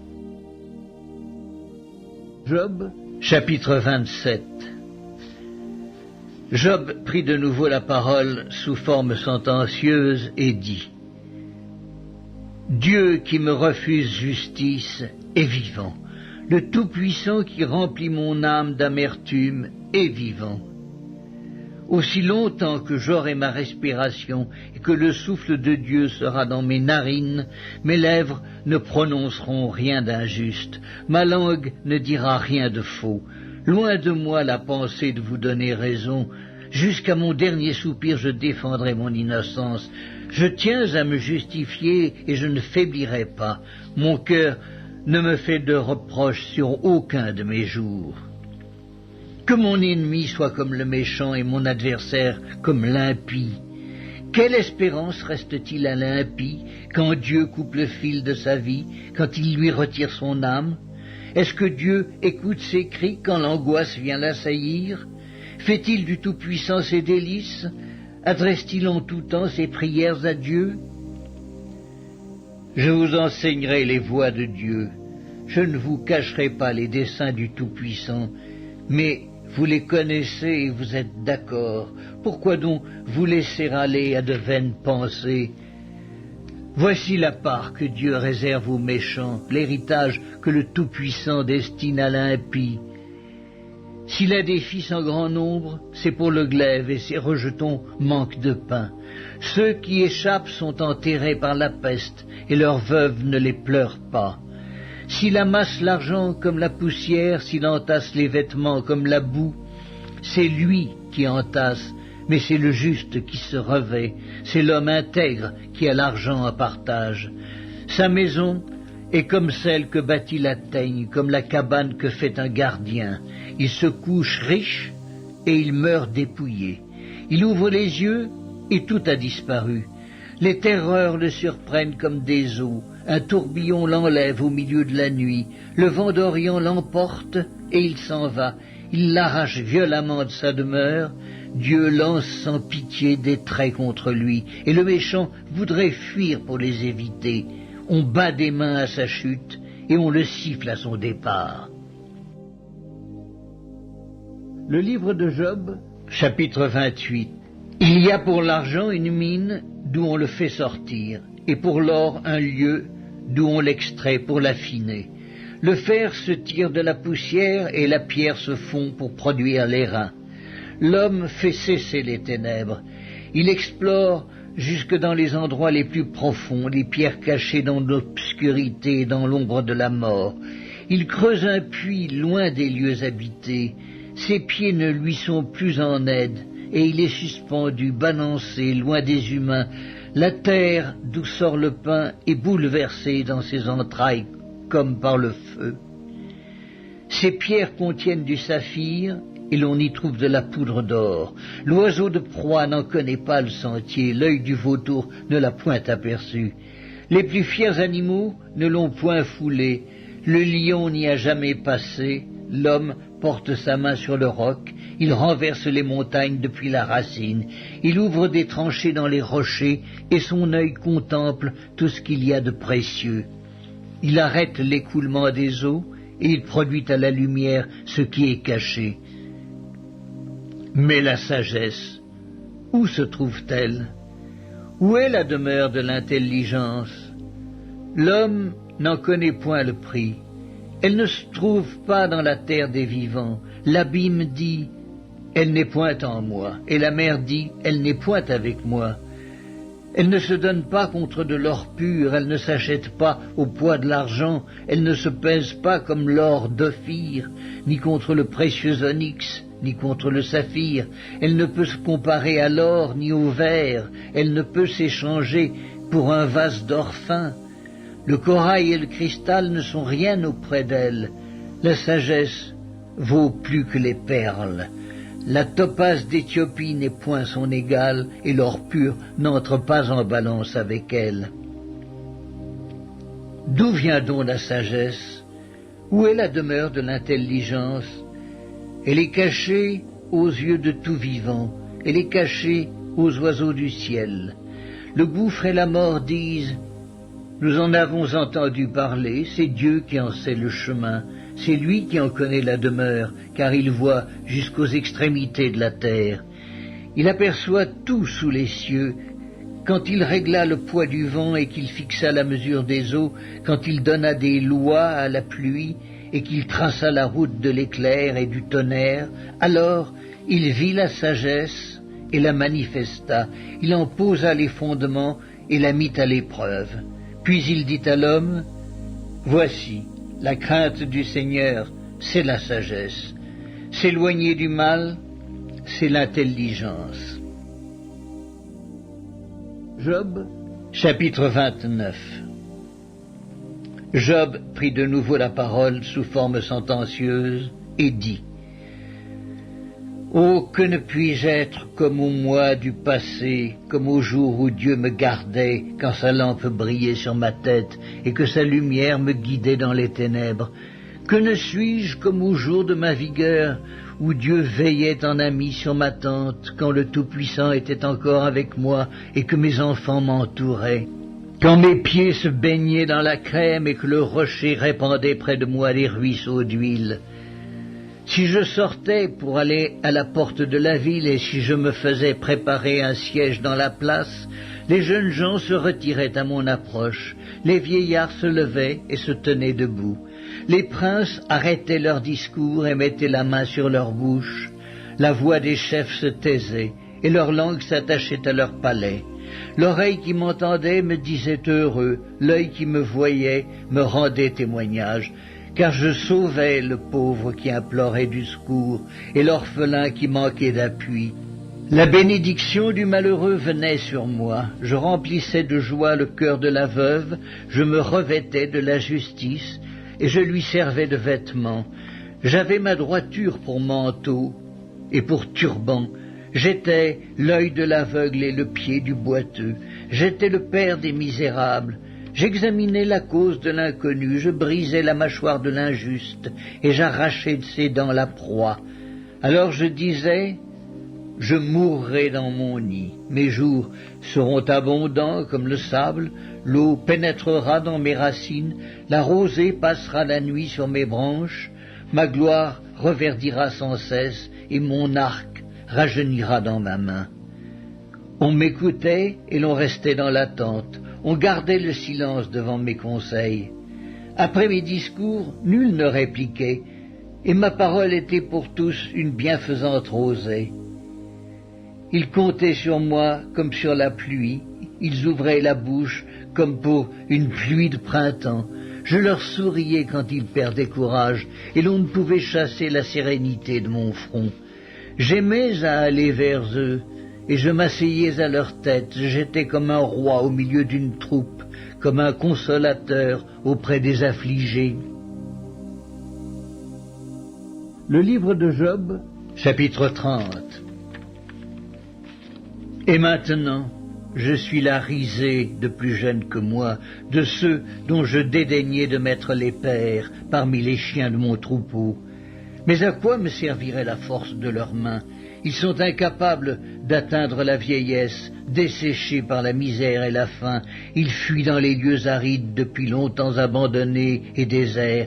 Ils arrachent près des arbrisseaux les herbes sauvages, et ils n'ont pour pain que la racine des genêts. On les chasse du milieu des hommes, on crie après eux comme après des voleurs. Ils habitent dans d'affreuses vallées, dans les cavernes de la terre et dans les rochers. Ils hurlent parmi les buissons, ils se rassemblent sous les ronces. Êtres vils et méprisés, on les repousse du pays. Et maintenant, je suis l'objet de leurs chansons, je suis en but à leurs propos. Ils ont horreur de moi, ils se détournent, ils me crachent au visage. Ils n'ont plus de retenue et ils m'humilient. Ils rejettent tout frein devant moi. Ces misérables se lèvent à ma droite et me poussent les pieds. Ils se fraient contre moi des sentiers pour ma ruine. Ils détruisent mon propre sentier et travaillent à ma perte, eux à qui personne ne viendrait en aide. Ils arrivent comme par une large brèche, ils se précipitent sous les craquements, les terreurs m'assiègent. Ma gloire est emportée comme par le vent, mon bonheur a passé comme un nuage. Et maintenant, mon âme s'épanche en mon sein, les jours de la souffrance m'ont saisi. La nuit me perce et m'arrache les os, la douleur qui me ronge ne se donne aucun repos. Par la violence du mal, mon vêtement perd sa forme, il se colle à mon corps comme ma tunique. Dieu m'a jeté dans la boue et je ressemble à la poussière et à la cendre. Je crie vers toi et tu ne me réponds pas. Je me tiens debout et tu me lances ton regard. Tu deviens cruel contre moi. Tu me combats avec la force de ta main. Tu me soulèves, tu me fais voler au-dessus du vent et tu m'anéantis au bruit de la tempête. Car, je le sais, tu me mènes à la mort, au rendez-vous de tous les vivants. Mais celui qui va périr, n'étend-il pas les mains? Celui qui est dans le malheur, n'implore-t-il pas du secours? N'avais-je pas des larmes pour l'infortuné? Mon cœur n'avait-il pas pitié de l'indigent? J'attendais le bonheur, et le malheur est arrivé. J'espérais la lumière, et les ténèbres sont venues. Mes entrailles bouillonnent sans relâche. Les jours de la calamité m'ont surpris. Je marche noirci, mais non par le soleil. Je me lève en pleine assemblée et je crie. Je suis devenu le frère des chacals, le compagnon des autruches. Ma peau noircit et tombe, mes os brûlent et se dessèchent. Ma harpe n'est plus qu'un instrument de deuil, et mon chalumeau ne peut rendre que des sons plaintifs. Le livre de Job, chapitre 31. J'avais fait un pacte avec mes yeux, et je n'aurais pas arrêté mes regards sur une vierge. Quelle part Dieu m'eût-il réservé d'en haut? Quel héritage le Tout-Puissant m'eût-il envoyé des cieux? La ruine n'est-elle pas pour le méchant et le malheur pour ceux qui commettent l'iniquité? Dieu n'a-t-il pas connu mes voies? N'a-t-il pas compté tous mes pas?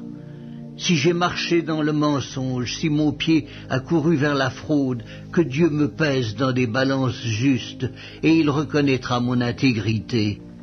Si mon pas s'est détourné du droit chemin, si mon cœur a suivi mes yeux, si quelque souillure s'est attachée à mes mains, que je sème et qu'un autre moissonne, et que mes rejetons soient déracinés. Si mon cœur a été séduit par une femme, si j'ai fait le guet à la porte de mon prochain, que ma femme tourne la meule pour un autre, et que d'autres la déshonorent, car c'est un crime, un forfait, que punissent les juges. C'est un feu qui dévore jusqu'à la ruine et qui aurait détruit toute ma richesse. Si j'ai méprisé le droit de mon serviteur ou de ma servante lorsqu'ils étaient en contestation avec moi, qu'ai-je à faire quand Dieu se lève? Qu'ai-je à répondre quand il châtie? Celui qui m'a créé dans le ventre de ma mère ne l'a-t-il pas créé? Le même Dieu ne nous a-t-il pas formés dans le sein maternel? Si j'ai refusé aux pauvres ce qu'ils demandaient, si j'ai fait languir les yeux de la veuve, si j'ai mangé seul mon pain sans que l'orphelin en ait sa part, moi qui l'ai dès ma jeunesse élevé comme un père, moi qui dès ma naissance ai soutenu la veuve, si j'ai vu le malheureux manquer de vêtements, l'indigent n'avoir point de couverture, sans que ses reins m'aient béni, sans qu'il ait été réchauffé par la toison de mes agneaux, si j'ai levé la main contre l'orphelin parce que je me sentais un appui dans les juges, que mon épaule se détache de sa jointure, que mon bras tombe et qu'il se brise, car les châtiments de Dieu m'épouvantent, et je ne puis rien devant sa majesté. Si j'ai mis dans l'or ma confiance, si j'ai dit alors « Tu es mon espoir », si je me suis réjoui de la grandeur de mes biens, de la quantité des richesses que j'avais acquises, si j'ai regardé le soleil quand il brillait, la lune quand elle s'avançait majestueuse, et si mon cœur s'est laissé séduire en secret, si ma main s'est portée sur ma bouche, c'est encore un crime que doivent punir les juges, et j'aurais renié le Dieu d'en haut. Si j'ai été joyeux du malheur de mon ennemi, si j'ai sauté d'allégresse quand les revers l'ont atteint, moi qui n'ai pas permis à ma langue de pécher, de demander sa mort avec imprécation, si les gens de ma tante ne disaient pas « Où est celui qui n'a pas été rassasié de sa viande ?»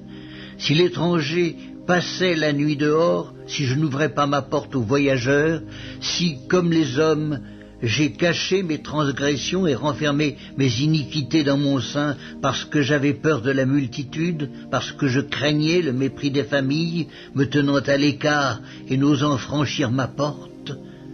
Oh, qui me fera trouver quelqu'un qui m'écoute? Voilà ma défense toute signée, que le Tout-Puissant me réponde. Qui me donnera la plainte écrite par mon adversaire? Je porterai son écrit sur mon épaule, je l'attacherai sur mon front comme une couronne. Je lui rendrai compte de tous mes pas, je m'approcherai de lui comme un prince. Si ma terre crie contre moi et que ses sillons versent des larmes, si j'en ai mangé le produit sans l'avoir payé, et que j'ai attristé l'âme de ses anciens maîtres, qu'il y croisse des épines au lieu de froment et de l'ivraie au lieu d'orge. Job, chapitre 32. Ces trois hommes cessèrent de répondre à Job parce qu'ils se regardaient comme justes. Alors s'enflamma de colère Élihu, fils de Barakaël de Buz, de la famille de Ram.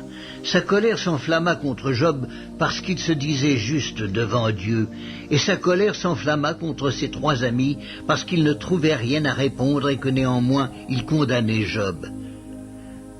Comme ils étaient plus âgés que lui, Élihu avait attendu jusqu'à ce moment pour parler à Job. Mais voyant qu'il n'y avait plus de réponse dans la bouche de ces trois hommes, Élihu s'enflamma de colère. Et Élihu, fils de Barakaël de Buz, prit la parole et dit « Je suis jeune, et vous êtes des vieillards. C'est pourquoi j'ai craint, j'ai redouté de vous faire connaître mon sentiment. Je disais en moi-même, les jours parleront, le grand nombre des années enseignera la sagesse. Mais en réalité, dans l'homme, c'est l'esprit, le souffle du Tout-Puissant qui donne l'intelligence. Ce n'est pas l'âge qui procure la sagesse, Ce n'est pas la vieillesse qui rend capable de juger. Voilà pourquoi je dis, écoute. Moi aussi, j'exposerai ma pensée. J'ai attendu la fin de vos discours, j'ai suivi vos raisonnements, votre examen des paroles de Job. Je vous ai donné toute mon attention, et voici, aucun de vous ne l'a convaincu, aucun n'a réfuté ses paroles. Ne dites pas cependant, en lui nous avons trouvé la sagesse. C'est Dieu qui peut le confondre, ce n'est pas un homme. Il ne s'est pas adressé directement à moi, aussi lui répondrai-je tout autrement que vous. Ils ont peur, ils ne répondent plus. Ils ont la parole coupée. J'ai attendu qu'ils eussent fini leur discours, qu'ils s'arrêtassent et ne sussent que répliquer. À mon tour, je veux répondre aussi. Je veux dire aussi ce que je pense, car je suis plein de paroles.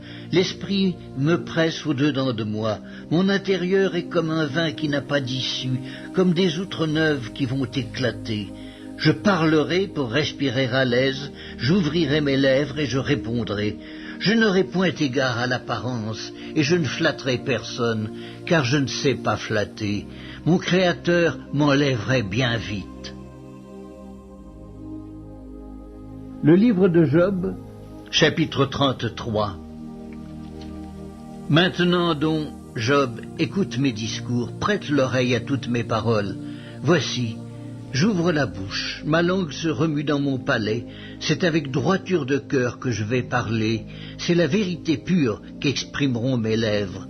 L'Esprit de Dieu m'a créé et le souffle du Tout-Puissant m'anime. Si tu le peux, réponds-moi, défends ta cause, tiens-toi prêt. Devant Dieu, je suis ton semblable, j'ai été comme toi formé de la boue. Ainsi mes terreurs ne te troubleront pas et mon poids ne saurait t'accabler. Mais tu as dit à mes oreilles, et j'ai entendu le son de tes paroles, je suis pur, je suis sans péché, je suis net, il n'y a point en moi d'iniquité, et Dieu trouve contre moi des motifs de haine, il me traite comme son ennemi, il met mes pieds dans les ceps, il surveille tous mes mouvements. Je te répondrai qu'en cela tu n'as pas raison, car Dieu est plus grand que l'homme.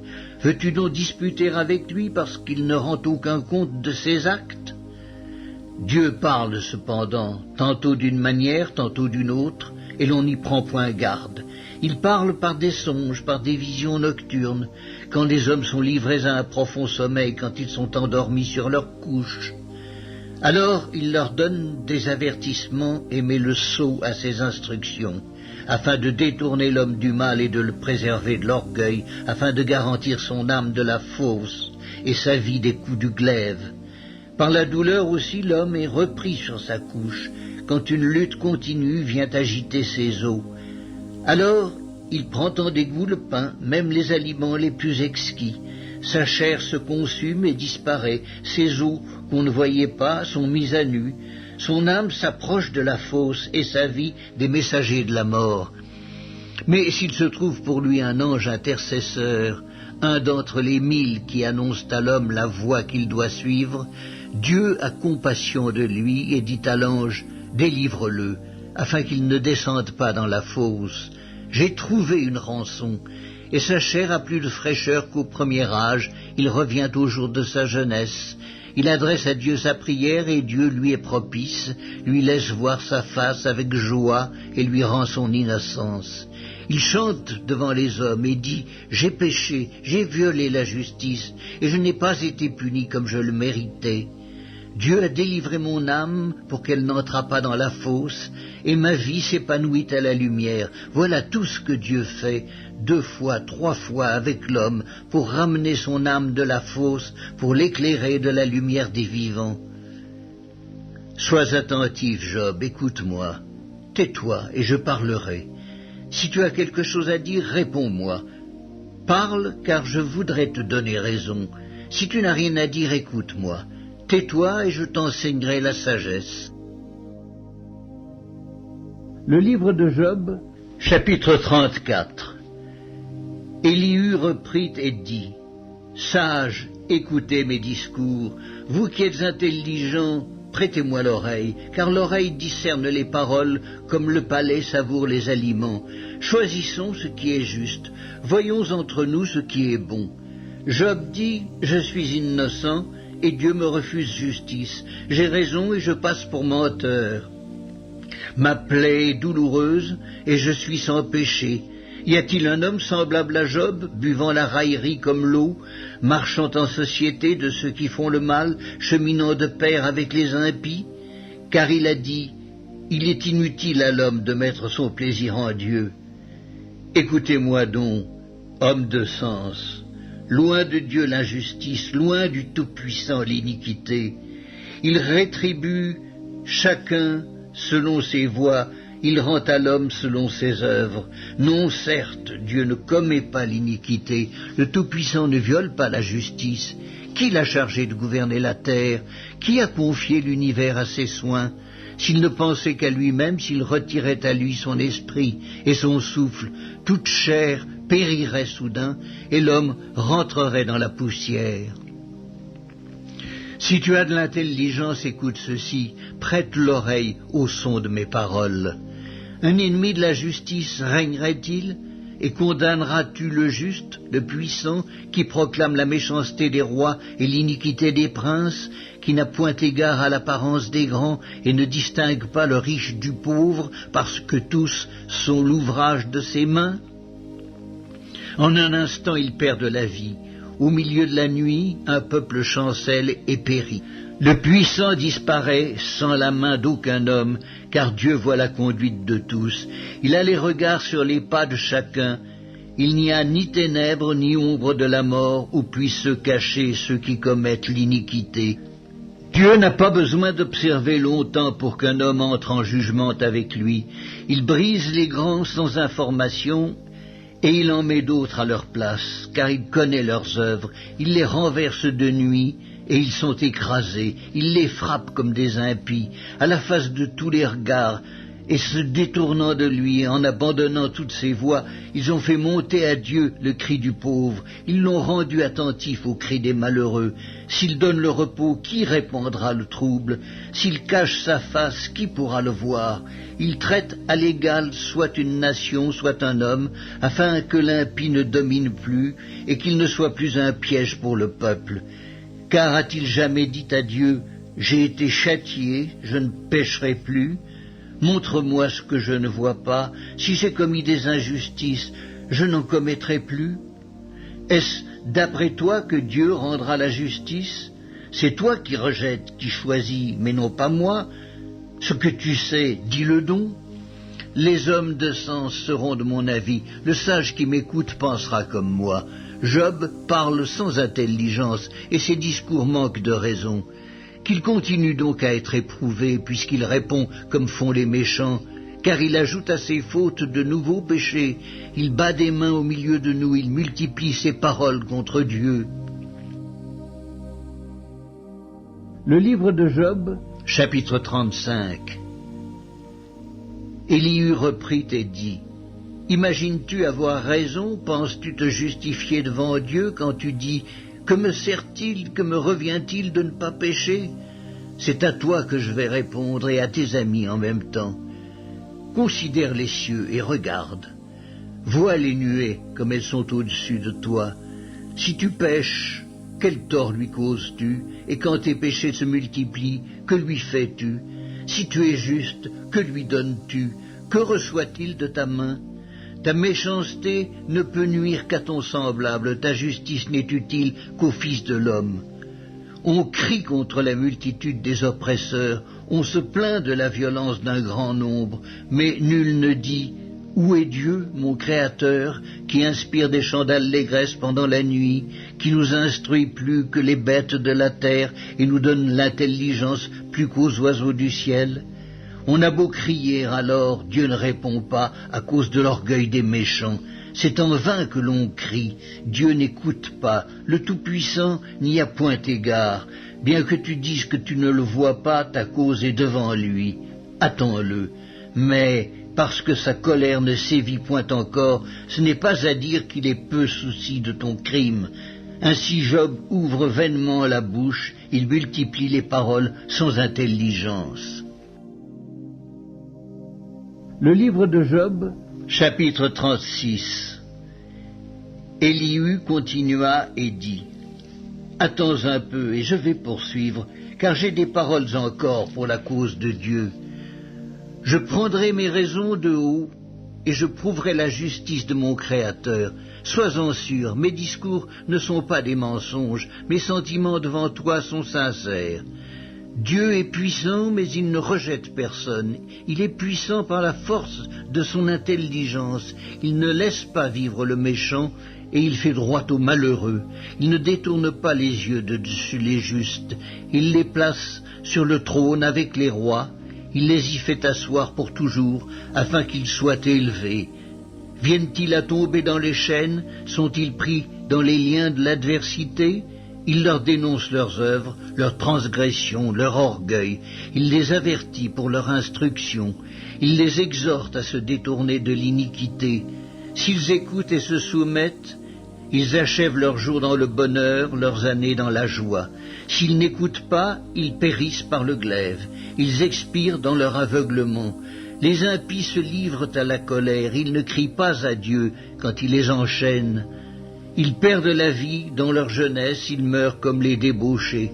Mais Dieu sauve le malheureux dans sa misère, et c'est par la souffrance qu'il l'avertit. Il te retirera aussi de la détresse pour te mettre au large en pleine liberté, et ta table sera chargée de mets succulents. Mais si tu défends ta cause comme un impie, le châtiment est inséparable de ta cause. Que l'irritation ne t'entraîne pas à la moquerie, et que la grandeur de la rançon ne te fasse pas dévier. Tes cris suffiraient-ils pour te sortir d'angoisse, et même toutes les forces que tu pourrais déployer? Ne soupire pas après la nuit qui enlève les peuples de leur place. Garde-toi de te livrer au mal, car la souffrance t'y dispose. Dieu est grand par sa puissance. Qui saurait enseigner comme lui? Qui lui prescrit ses voies? Qui ose dire « tu fais mal » ? Souviens-toi d'exalter ses œuvres que célèbrent tous les hommes. Tout homme les contemple, chacun les voit de loin. Dieu est grand, mais sa grandeur nous échappe. Le nombre de ses années est impénétrable. Il attire à lui les gouttes d'eau, il les réduit en vapeur et forme la pluie. Les nuages la laissent couler, ils la répandent sur la foule des hommes, et qui comprendra le déchirement de la nuée, le fracas de sa tente? Voici, il étend autour de lui sa lumière, et il se cache jusque dans les profondeurs de la mer. Par ses moyens, il juge les peuples, et il donne la nourriture avec abondance. Il prend la lumière dans sa main, il la dirige sur ses adversaires. Il s'annonce par un grondement, les troupeaux pressentent son approche. Le livre de Job, chapitre 37. Mon cœur est tout tremblant, il bondit hors de sa place. Écoutez, écoutez le frémissement de sa voix, le grondement qui sort de sa bouche. Il le fait rouler dans toute l'étendue des cieux, et son éclair brille jusqu'aux extrémités de la terre. Puis éclate un rugissement, il tonne de sa voix majestueuse. Il ne retient plus l'éclair dès que sa voix retentit. Dieu tonne avec sa voix d'une manière merveilleuse. Il fait de grandes choses que nous ne comprenons pas. Il dit à la neige, tombe sur la terre. Il le dit à la pluie, même aux plus fortes pluies. Il met un sceau sur la main de tous les hommes afin que tous se reconnaissent comme ses créatures. L'animal sauvage se retire dans une caverne et se couche dans sa tanière. L'ouragan vient du midi et le froid des vents du nord. Par son souffle, Dieu produit la glace. Il réduit l'espace où se répandaient les eaux. Il charge de vapeur les nuages, il les disperse étincelants. Leurs évolutions varient selon ses desseins pour l'accomplissement de tout ce qu'il leur ordonne sur la face de la terre habitée. C'est comme une verge dont il frappe sa terre ou comme un signe de son amour qu'il les fait apparaître. Job, sois attentif à ces choses, considère encore les merveilles de Dieu. Sais-tu comment Dieu les dirige et fait briller son nuage étincelant? Comprends-tu le balancement des nuées, les merveilles de celui dont la science est parfaite? Sais-tu pourquoi tes vêtements sont chauds quand la terre se repose par le vent du midi? Peux-tu comme lui étendre les cieux aussi solides qu'un miroir de fonte? Fais-nous connaître ce que nous devons lui dire. Nous sommes trop ignorants pour nous adresser à lui. Lui annoncera-t-on que je parlerai? Mais quel est l'homme qui désire sa perte? On ne peut fixer le soleil qui resplendit dans les cieux lorsqu'un vent passe et en ramène la pureté. Le septentrion le rend éclatant comme l'or. Oh, que la majesté de Dieu est redoutable! Nous ne saurions parvenir jusqu'au Tout-Puissant, grand par la force, par la justice, par le droit souverain. Il ne répond pas. C'est pourquoi les hommes doivent le craindre. Il ne porte les regards sur aucun sage. Le livre de Job, chapitre 38. L'Éternel répondit à Job du milieu de la tempête et dit: Qui est celui qui obscurcit mes desseins par des discours sans intelligence? Saint terrain comme un vaillant homme, je t'interrogerai et tu m'instruiras. Où étais-tu quand je fondais la terre? Dis-le si tu as de l'intelligence. Qui en a fixé les dimensions, le sais-tu? Ou qui a étendu sur elle le cordeau? Sur quoi ses bases sont-elles appuyées? Ou qui en a posé la pierre angulaire? Alors que les étoiles du matin éclataient en chants d'allégresse et que tous les fils de Dieu poussaient des cris de joie, qui a fermé la mer avec des portes quand elle s'élança du sein maternel, quand je fis de la nuée son vêtement et de l'obscurité ses langes, quand je lui imposai ma loi et que je lui mis des barrières et des portes, quand je dis « Tu viendras jusqu'ici, tu n'iras pas au-delà. Ici s'arrêtera l'orgueil de tes flots. » Depuis que tu existes, as-tu commandé au matin? As-tu montré sa place à l'aurore pour qu'elle saisisse les extrémités de la terre et que les méchants soient secoués, pour que la terre se transforme comme l'argile qui reçoit une empreinte et qu'elle soit parée comme d'un vêtement, pour que les méchants soient privés de leur lumière et que le bras qui se lève soit brisé? As-tu pénétré jusqu'aux sources de la mer? T'es-tu promené dans les profondeurs de l'abîme? Les portes de la mort t'ont-elles été ouvertes? As-tu vu les portes de l'ombre de la mort? As-tu embrassé du regard l'étendue de la terre? Parle, si tu sais toutes ces choses. Où est le chemin qui conduit au séjour de la lumière, et les ténèbres, où ont-elles leur demeure? Peux-tu les saisir à leurs limites et connaître les sentiers de leur habitation? Tu le sais, car alors tu étais né, et le nombre de tes jours est grand. Es-tu parvenu jusqu'aux amas de neige? As-tu vu les dépôts de grêle que je tiens en réserve pour les temps de détresse, pour les jours de guerre et de bataille? Par quel chemin la lumière se divise-t-elle et le vent d'Orient se répand-il sur la terre? Qui a ouvert un passage à la pluie et tracé la route de l'éclair et du tonnerre pour que la pluie tombe sur une terre sans habitants, sur un désert où il n'y a point d'homme, pour qu'elle abreuve les lieux solitaires et arides et qu'elle fasse germer et sortir l'herbe? La pluie a-t-elle un père? Qui fait naître les gouttes de la rosée? Du sein de qui sort la glace et qui enfante le frimas du ciel pour que les eaux se cachent comme une pierre et que la surface de l'abîme soit enchaînée? Noues-tu les liens des Pléiades ou détaches-tu les cordages de l'Orion? Fais-tu paraître en leur temps les signes du zodiaque et conduis-tu la grande ours avec ses petits? Connais-tu les lois du ciel? Règles-tu son pouvoir sur la terre? Élèves-tu la voix jusqu'aux nuées pour appeler à toi des torrents d'eau? Lances-tu les éclairs? Partent-ils? Te disent-ils nous voici? Qui a mis la sagesse dans le cœur ou qui a donné l'intelligence à l'esprit? Qui peut avec sagesse compter les nuages et verser les outres des cieux pour que la poussière se mette à ruisseler et que les mottes de terre se collent ensemble? Le livre de Job, chapitre 39. Chasses-tu la proie pour la lionne et apaises-tu la faim des lionceaux quand ils sont couchés dans leur tanière, quand ils sont en embuscade dans leur repère? Qui prépare au corbeau sa pâture quand ses petits crient vers Dieu, quand ils sont errants et affamés? Sais-tu quand les chèvres sauvages font leurs petits? Observes-tu les biches quand elles mettent bas? Comptes-tu les mois pendant lesquels elles portent, et connais-tu l'époque où elles enfantent? elles se courbent, laissent échapper leur progéniture et sont délivrées de leur douleur. Leurs petits prennent de la vigueur et grandissent en plein air. Ils s'éloignent et ne reviennent plus auprès d'elles. Qui met en liberté l'âne sauvage et l'affranchit de tout lien? J'ai fait du désert son habitation, de la terre salée sa demeure. Il se rit du tumulte des villes, il n'entend pas les cris d'un maître. Il parcourt les montagnes pour trouver sa pâture. Il est à la recherche de tout ce qui est vert. Le buffle, veux-tu l'être à ton service? Passe-t-il la nuit vers ta crèche? L'attaches-tu par une corde pour qu'il trace un sillon? Va-t-il après toi briser les mottes des vallées? Te reposes-tu sur lui parce que sa force est grande? Lui abandonnes-tu le soin de tes travaux? Te fies-tu à lui pour la rentrée de ta récolte?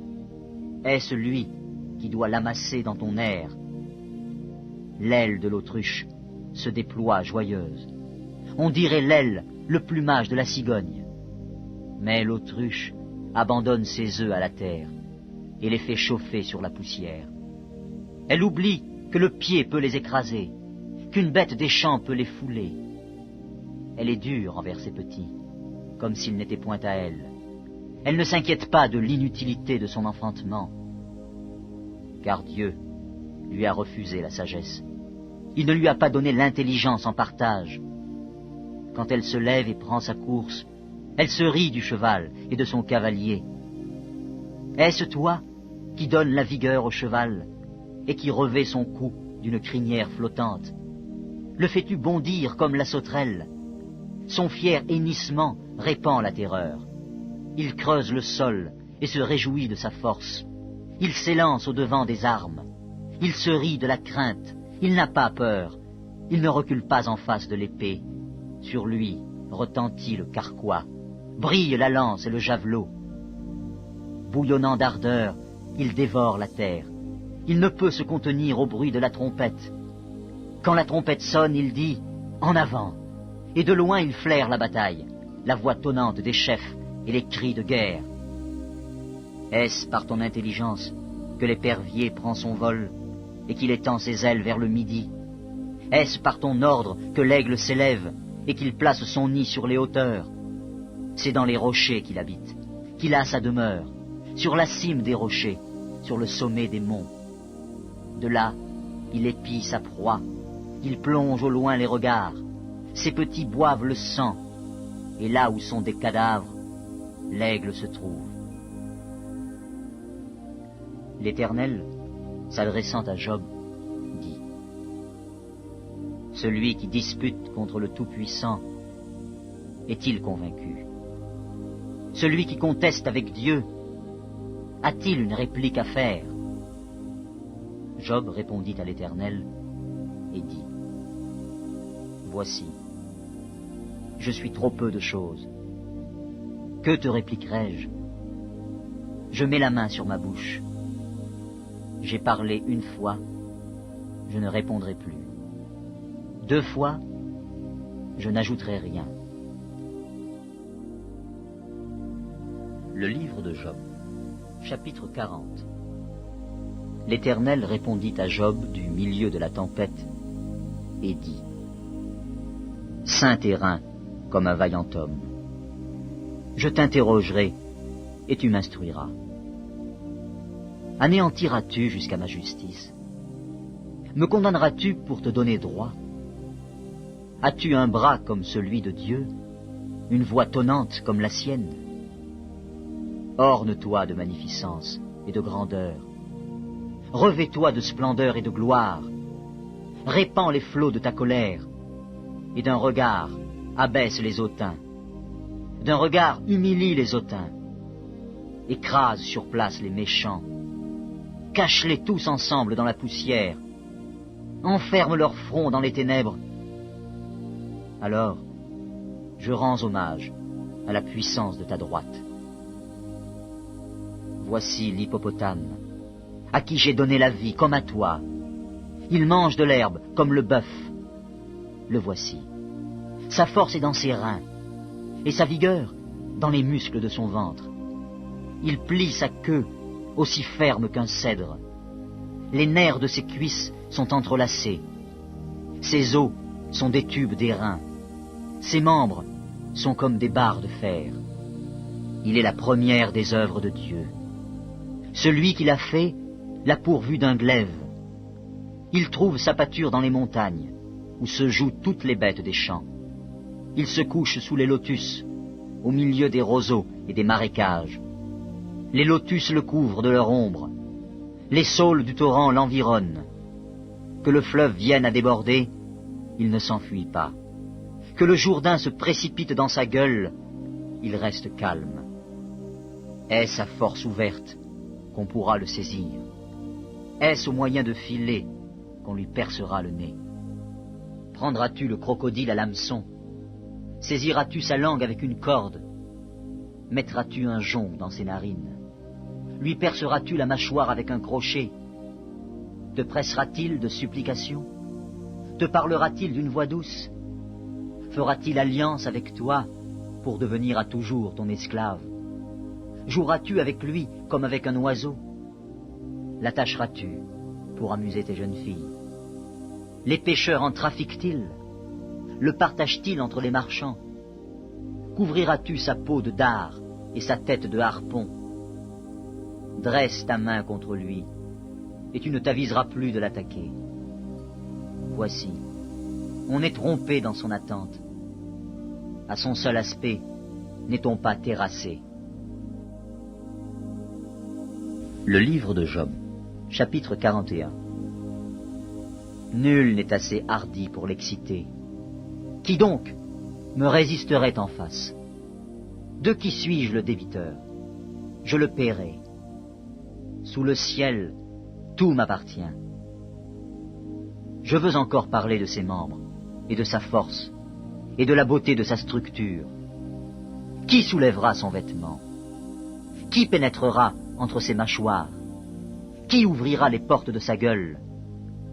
Autour de ses dents habite la terreur. Ses magnifiques et puissants boucliers sont unis ensemble comme par un sceau. Ils se serrent l'un contre l'autre, et l'air ne passerait pas entre eux. Ce sont des frères qui s'embrassent, se saisissent, demeurent inséparables. Ses éternuements font briller la lumière. Ses yeux sont comme les paupières de l'aurore. Des flammes jaillissent de sa bouche. Des étincelles de feu s'en échappent. Une fumée sort de ses narines, comme d'un vase qui bout, d'une chaudière ardente. Son souffle allume les charbons. Sa gueule lance la flamme. La force a son cou pour demeure, et l'effroi bondit au-devant de lui. Ses parties charnues tiennent ensemble, fondues sur lui, inébranlables. Son cœur est dur comme la pierre, dur comme la meule inférieure. Quand il se lève, les plus vaillants ont peur, et l'épouvante les fait fuir. C'est en vain qu'on l'attaque avec l'épée. La lance, le javelot, la cuirasse ne servent à rien. Il regarde le fer comme de la paille, l'airain comme du bois pourri. La flèche ne le met pas en fuite. Les pierres de la fronde sont pour lui du chaume. Il ne voit dans la massue qu'un brin de paille. Il rit au sifflement des dards. Sous son ventre sont des pointes aiguës. On dirait une herse qu'il étend sur le limon. Il fait bouillir le fond de la mer comme une chaudière. Il l'agite comme un vase rempli de parfums. Il laisse après lui un sentier lumineux. L'abîme prend la chevelure d'un vieillard. Sur la terre, nul n'est son maître. Il a été créé pour ne rien craindre. Il regarde avec dédain tout ce qui est élevé. Il est le roi des plus fiers animaux. Le livre de Job, chapitre 42. Job répondit à l'Éternel et dit: Je reconnais que tu peux tout, et que rien ne s'oppose à tes pensées. Quel est celui qui a la folie d'obscurcir mes desseins? Oui, j'ai parlé, sans les comprendre, de merveilles qui me dépassent et que je ne conçois pas. Écoute-moi, et je parlerai. Je t'interrogerai, et tu m'instruiras. mon oreille avait entendu parler de toi. Mais maintenant, mon œil t'a vu. C'est pourquoi je me condamne et je me repens sur la poussière et sur la cendre. Après que l'Éternel eut adressé ces paroles à Job, il dit à Éliphaz de Théman, « Ma colère est enflammée contre toi et contre tes deux amis, parce que vous n'avez pas parlé de moi avec droiture, comme l'a fait mon serviteur Job. Prenez maintenant 7 taureaux et 7 béliers. Allez auprès de mon serviteur Job et offrez pour vous un holocauste. Job, mon serviteur, priera pour vous.